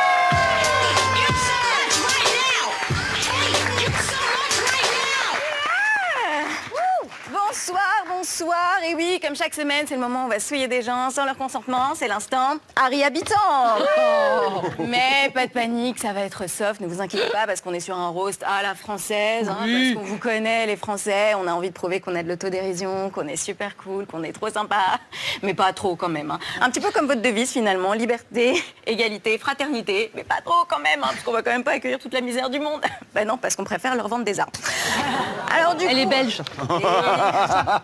Alors du coup, on envoie la Belge en opération suicide, parce que je suis un petit peu la touche 13 novembre de cette émission. Donc n'oubliez pas que le rose, c'est une sorte de test émotionnel, d'accord? Donc même si ça fait mal, on est humble, on accepte, parce qu'on n'oublie pas que qui aime bien châtie bien. Et surtout, comme disait Johnny Depp, les coups, c'est que de l'amour.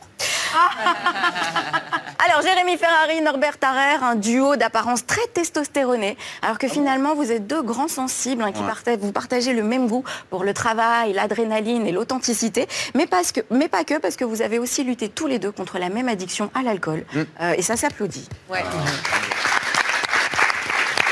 ça fait 10 ans. Bravo. 10 ans. Donc finalement ce soir ce n'est pas qu'une émission de divertissement, c'est aussi une réunion d'alcooliques anonymes. Alors, et toi? Alors, Jérémy Ferrari d'abord, humoriste, comédien, auteur, metteur en scène et producteur qu'on ne présente plus. Vous êtes une star du rire et le maître de l'humour noir. Donc autant vous dire que là j'ai l'impression d'être Luke Skywalker devant Dark Vador. Je suis ton père. Oui, j'ai été une vilaine fille. Non, pardon, excusez-moi, mais c'est parce que moi je trouve que voilà, vous avez un petit côté Christian Bale dans American Psycho, c'est-à-dire qu'on est à la fois excité et effrayé parce que vous êtes sexy, mais vous avez des flashs et vous collectionnez les couteaux quand même. Donc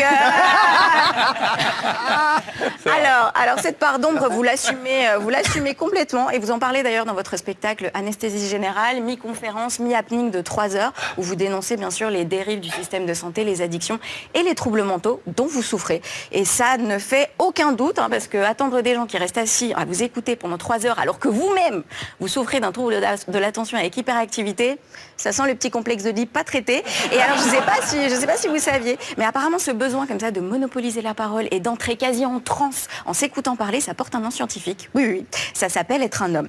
Alors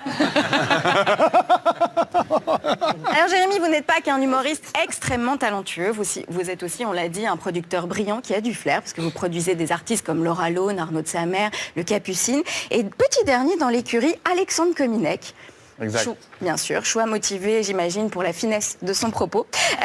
En tout cas, j'ai hâte de découvrir la prochaine édition des Duos de l'Impossible avec Laura Lone qui parodie Capucine et Kominek qui joue les marionnettes. Alors, difficile de... Je vous laisse du temps pour celle-là. Alors, difficile de parler des artistes que vous produisez sans évoquer Guillaume Batz. Et d'ailleurs, je tiens à présenter au nom de tout le monde toutes nos condoléances à vous, l'ami, le grand frère que vous étiez pour lui. Et on a envie de dire aux producteurs qu'on espère que Guillaume aura la reconnaissance posthume qu'il mérite. Heureusement, vous avez toujours Philippe Croison en backup, donc ça c'est bien. Et il me semble que j'ai entendu dire que Dominique Farrugia voulait faire du stand-up. Enfin, pas littéralement, mais voilà, je pose ça là, quoi. Alors, bien sûr, ça n'efface pas la peine, mais il est bon de rappeler que ce sont souvent les meilleurs qui partent en premier. Donc, Norbert, vous êtes là. Comme par hasard, voilà.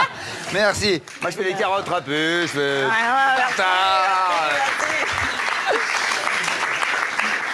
Je fais les brandades de morue, tout ça. Voilà, un petit morue placé discret. Alors, Norbert, alors je vais pas vous mentir, en fait, je pensais que je vous connaissais pas, parce qu'en fait, moi, je regarde pas Top Chef. Et en Belgique si, on a des Belges qui viennent faire Top Chef. Mais sûrement, mais ça m'intéresse pas. Et en fait, si, je vous avais déjà vu à la télé, mais en fait, je pensais que c'était des sketchs inédits de François Lambrouille. C'est pour ça, parce que vous avez un petit côté François Damiens avec une toque. Ouais. Et du coup, petite séance de rattrapage. Je me suis maté toutes vos apparitions, enfin un condensé d'apparitions, de déclarations et d'interviews, et vraiment. L'élève dépasse le maître, quoi, vraiment. C'est-à-dire que, par exemple, vous avez déclaré, et je cite, je suis stressée, j'ai les fesses qui disent bravo. Ouais. Attention, je vais lui décoller la culotte. Ou encore, le très inspirant, chacun sa route, chacun son oignon. Tonton David. Ouais. Donc, Pardon. Non, mais vous sublimez littéralement la figure du beauf. C'est merveilleux. Alors, beauf est fier de l'être parce que vous avez déclaré aussi, et je cite, « Oui, je suis un beauf, celui qui a ses charentaises, un Marcel, un Bob Ricard et qui va se gratter le panier à salade, c'est rustre, mais pas vulgaire. » Non, bien sûr, non, c'est pas vulgaire. Jérémy Ferrari n'est pas obsessionnel compulsif et Thaïs Vauquier n'est pas alcoolique. Alors, beauf peut-être, mais véritable bourreau de travail, parce qu'on l'a dit, vous avez été chef de plusieurs restaurants, animateur d'émissions culinaires, auteur de très nombreux livres de cuisine, mais vous ne vous limitez pas à la cuisine, parce que vous avez aussi sorti une bande dessinée, un podcast, une chaîne YouTube. Vous êtes monté sur scène avec un spectacle qui s'intitule Chaud patate, jeu de mots, j'adore. Et vous avez même enregistré la maquette d'un single dont voici un extrait, et je cite... Non, vous n'avez pas ça. Chut, un plat d'amour pour te faire la cour, je te porte secours, je te donne tous mes atouts. La claque, quoi. Parce que oui, comme le dit l'adage, le talent... c'est comme la confiture, moins on en a, plus on l'étale. Car oui, là où vous excellez vraiment, Norbert, c'est en cuisine. Et comme Jérémy sur scène, votre style brut, vous le mettez tous les deux au service de création raffinée, dans une recherche frénétique de l'excellence. Donc c'était un honneur de vous rester. Vous, Jérémy, le prince des ténèbres, et vous, Norbert, l'ambassadeur de la gastronomie française. Et comme à chaque fois, je terminerai ce roast en citant plus ou moins Sénèque. N'oubliez pas que l'autodérision est un rempart à la souffrance et à la bêtise. Alors regardez-vous et riez. Oh. Ah, bravo. Merci Sarah. Oh, c'est un beau roast, hein. Bien grillé. Donc, ça va, pas trop rossé. Ça va. Oh, ça va. Attendez à pire. Bah oui. Non, mais quand même, c'est un beau roastage, hein. Ouais, on est bien rôti, là. Hein, par contre, je me dis, vu que la place est chaude, là, elle est chaude encore, non? On sent que vous avez grillé parce qu'elle est bien chaude, la place. Mais non, mais attendez, je vais garder cette place chaude pour recevoir quelqu'un d'autre. Évidemment, c'est qui? C'est l'invité qu'on n'attendait pas, mais que c'est quand même nous qui l'avons. Et c'est, j'ai pas son nom, c'est notre invité surprise.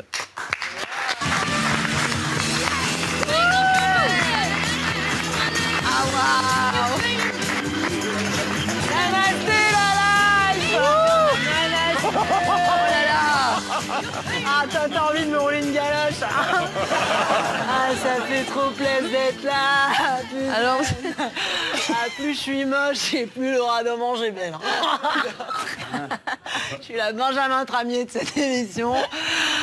Pardon, hein, j'arrive hyper en retard. J'étais en covoite, là, je rentre des manifs contre les méga-bassines et je me suis fait méga-bastonne. Ah, c'est ça. Ça pue ou c'est moi? Ah, c'est moi. En même temps, ça fait 15 jours, j'ai pas pris une douche. Mais bon, le covoite, c'est génial. Hein.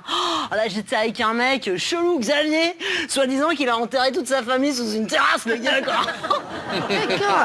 Alors, pardon. Ouais. En fait, voilà, vous savez peut-être pas, mais en fait, moi, je découvre des fois les Ah, c'est une bonne découverte, j'ai envie de dire. Voilà, je découvre un peu le sale quart d'heure, et donc, comme tout le monde, en fait, je suis désolée, mais en fait, je ne vous connais pas, je ne sais pas qui vous êtes. Je pense que Norbert, il me connaît parce qu'on est tous les deux dans les métiers de bouche. Ouais. Ah, et je parle pas du dentiste, ni des filles qui bossent au bois de Boulogne. Donc, je me présente, Coco, Corinne, petite fée des cocottes, évidemment, cuisinière à domicile, enfin chef à domicile. Voilà. Ah, d'accord. Vous êtes chef à domicile, c'est en fait vous cuisinez chez les gens, c'est ça? Non, en fait, à domicile, c'est chez WAM. Voilà, attends. Et alors, attends, WAM, rien à voir avec Georges Michael. La WAM, ah oui, le groupe. WAM, c'est Bibi en verlan, tu vois. Encore que Bibi en verlan, ça fait Bibi. Attends, j'aurais dû écrire pour Jérémy Ferrari, moi, putain. Donc, je cuisine dans mon van aménagé, tu vois. À mon passé, pour pas dire mon passif, c'est que déjà, par rapport à certains, j'ai pas des casseroles au cul, mais j'ai une grosse poêle dans la main, tu vois ce que je veux dire. Voilà, puis bon, là, je sors de 5 ans où j'étais sur Notre-Dame-des-Landes, et puis j'ai bichonné les petits zadistes, voilà. D'accord, ok, mais alors ça ne va pas être facile comme ça de trouver tout ce qu'on veut, j'imagine, sur une ZAD. Non, mais attends, Nicole, mais la Terre, elle est incredible, il y a tout dans la Terre, même de la Terre, tu vois. Moi, je propose une food, comment dirais-je, Norbert, je suis désolée, pas sur la même longueur d'onde, mais moi je fais un truc authentique, post-apocalyptique, tu vois, une espèce de confluence entre le survivalisme et l'homme augmenté 2.0. C'est un truc, c'est un peu entre Néandertal et le survivalisme, tu vois ce que je veux dire. D'accord, oui, d'accord. En fait, mais concrètement, pardon, ça donne quoi Ah bah attends, mais moi on me dit, il y aura Norbert, fooding, semaine du goût, je viens avec du bon miam miam, forcément. Hein. Voilà, bah ouais, je vais pas me laisser démonter, donc j'ai apporté des trucs pour cuisiner, cuisiner sain. Voilà, tout de suite là ils ont des idées. Ah c'est fou ça, on peut rien leur dire. Le concombre. Alors moi je sais, le concombre parfois ça peut être hyper impressionnant. Hein, les gens ils se disent le concombre, mais qu'est-ce qu'on peut faire avec un concombre? Parce que voilà, sorti du tzatziki, on fait quoi? On est d'accord hein. Alors là forcément, j'allais pas arriver avec le truc à préparer, donc je les ai préparés moi-même à la casa. Putain, j'arrive. Voilà. Bah vous pouvez faire passer. Hein. Là, je les ai préparés. Hein, voilà, alors, qu'est-ce qu'on fait? On coupe le bout, et on peut même faire direct comme ça, tu vois. On va pas s'emmerder. Et qu'est-ce qu'on fait? On le croque. Bah, on croque. C'est une explosion de rien, tu vois. Mais là, en plus de ça, on est en octobre. Donc c'est bientôt l'été. Il est pas français celui-là. Et ben là, j'ai envie de te dire, cette recette, vous pouvez la faire avec n'importe quoi à la maison.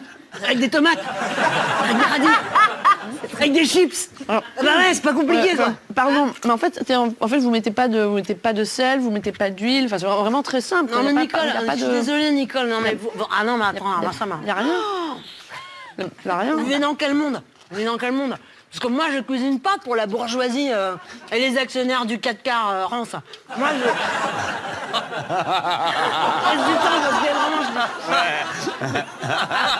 je... Aujourd'hui, on a 14% d'inflation sur les produits alimentaires. Aujourd'hui, qui peut encore se payer de l'huile? Moi, je les comprends, les gens, parce que je suis les gens. Tu vois, l'huile, elle te manque, tu veux vraiment de l'huile?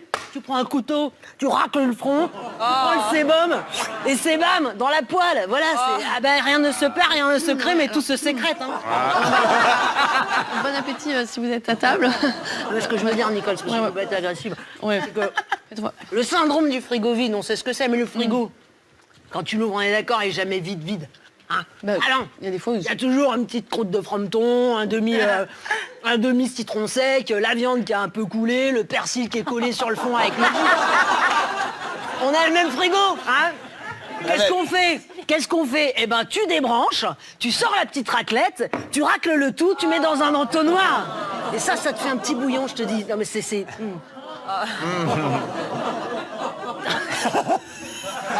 léger, c'est subtil. Et ça... Vinaigrette. Ça, je veux dire, contre... Enfin, ça fait défense immunitaire, un truc comme ça.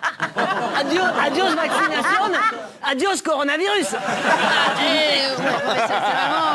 C'est vraiment très très minimaliste. Quoi. C'est quelque chose ça, c'est... Il faut décroisser, de toute façon. Hein. Décroître. Ouais, aussi, ouais. Faut... Mais bon, faut dire... Non, mais faut dire... Elle a raison, Nicole. Il faut utiliser les vrais mots. Hein. Les Français, ils sont de plus en plus nombreux à avoir la dalle. Vous savez combien de Français mangent pas à leur faim en France? Vous savez? Non. Eh ben, moi non plus. Mais beaucoup trop, franchement, beaucoup trop. Non, alors on me dit dans l'oreillette que c'est 16% des Français qui déclarent ne pas manger à leur faim. Bah, ça fait grave beaucoup de monde, parce que franchement, si tu prends 16% sur... On est combien de millions? Genre 30? Non, non, c'est 30 millions d'amis. On est 60 millions de consommateurs. Ouais. Ça fait rien pour 2 consommateurs. Ça fait beaucoup de lianges. Hein. Bon, mettons 60 millions. Alors 60 millions, ça fait... Attends, je pose mon cul, je retiens mon souffle. Oui, ça fait 9,6 millions. 9,6 millions. Bah, c'est beaucoup trop. Hein. Alors les pourcents qui restent sur les 16%, il reste 16%. Ouais. Il reste, si tu fais... le programme de CM2, il est loin, là, hein. Surtout avec du CBD. Ça fait 84% du coup. 84%. Ouais. Eh ben, tu crois que... Attends, franchement, je veux dire, ils sont pas bêtes à manger du foin, ils sont pauvres à bouffer de la merde. Hein. Alors déjà, on va reprendre la base. Il reste plein de trucs gratos. 10 millions de tonnes de bouffe qu'on jette tous les jours et qui sont encore mangeables. Franchement, rien que ça, on peut agir. Hein. Et puis, il y a les mauvaises herbes. Hein, les orties. Très bon. On peut brouter, le machin, très le lierre. Exactement. Gérard Depardieu. Enfin voilà, il y a plein de trucs qui traînent et qui sont tout à fait comestibles. Encore que Gérard Depardieu. Enfin bon, bref. De toute façon, on peut faire d'une paire de couilles. Hein, Et puis les insectes, personne n'aime ça. Franchement, les insectes, on en parle tout le temps. Les punaises de lit, les conneries, tout ça. Là, franchement, c'est hyper protéiné, des trucs pareils. Hein. Et en France, il y a 25% des gens qui sont prêts à bouffer des insectes. 25%. Je vais pas faire les pourcentages, hein, mais bon. Les araignées, les cafards, les punaises de lit, Eric Zemmour, enfin voilà. Et alors puis question les insectes, question voyage, je veux dire, on y va, c'est entre Koh-Lanta et Indiana Jones, voilà. Hein. Donc avec moi ils vont se régaler les petits touristes hein, pour les JO, franchement les punaises de lit, ratatouille, les cafards, ça va être super, franchement. Eh ben ouais, ça c'est de la gastronomie très particulière quoi. Faut pas oublier que dans gastronomie il y a gastro. Avec moi il y a pas à chier, on n'est pas loin hein. Les toilettes sèches, elles vont pas rester sèches très longtemps. Bon. Cette chronique est beaucoup trop longue. Je vous ai apporté mon livre de recettes. Hein. C'est très personnel. De toute façon, c'est à compte d'auteur. Enfin, il n'y en a qu'un. C'est écrit à la main. Voilà. Et puis au pire, si vous n'en servez pas, ça pourra toujours faire du papier cul. Voilà. Merci Coco. Merci Coco. Merci Corinne. Bah, écoutez, on est ravis Corinne de vous avoir eu avec nous. Et puis on est ravis surtout que vous ayez accompagné ce soir de 2 autres invités qui ont été exceptionnels et qui j'espère viendront à votre restaurant. En tout cas, on ira Norbert au Prince de Galles. On viendra vous voir Jérémy Ferrari. Enfin, on ne viendra pas le 9 mars parce que c'est complet. À l'Accor Arena, aussi appelé Bercy pour les vieilles personnes comme moi. Merci, vous avez été tous les deux. Évidemment des invités formidables. Un grand merci également à mes camarades. N'hésitez pas à aller les voir en spectacle. Et puis merci à toi, cher public chouette et chaleureux. Et sache que la semaine prochaine, on se retrouve également avec une actrice qui a ma foi un peu du répondant, à savoir Isabelle Huppert-Cut. C'est pas vrai, on se retrouve avec Pascal Arbillon et Aymeric Lompré. Ah, je vous ai fait une blague. Une petite blague. Allez, venez, on va tous ici, on fait des petits comme ça. Ah, mais j'aime bien. Venez, pour le générique, c'est bien de faire des petits trucs comme ça. J'aime bien. Venez Norbert, avec votre belle chemise de crevard. Elle est très bien cette chemise. Allez.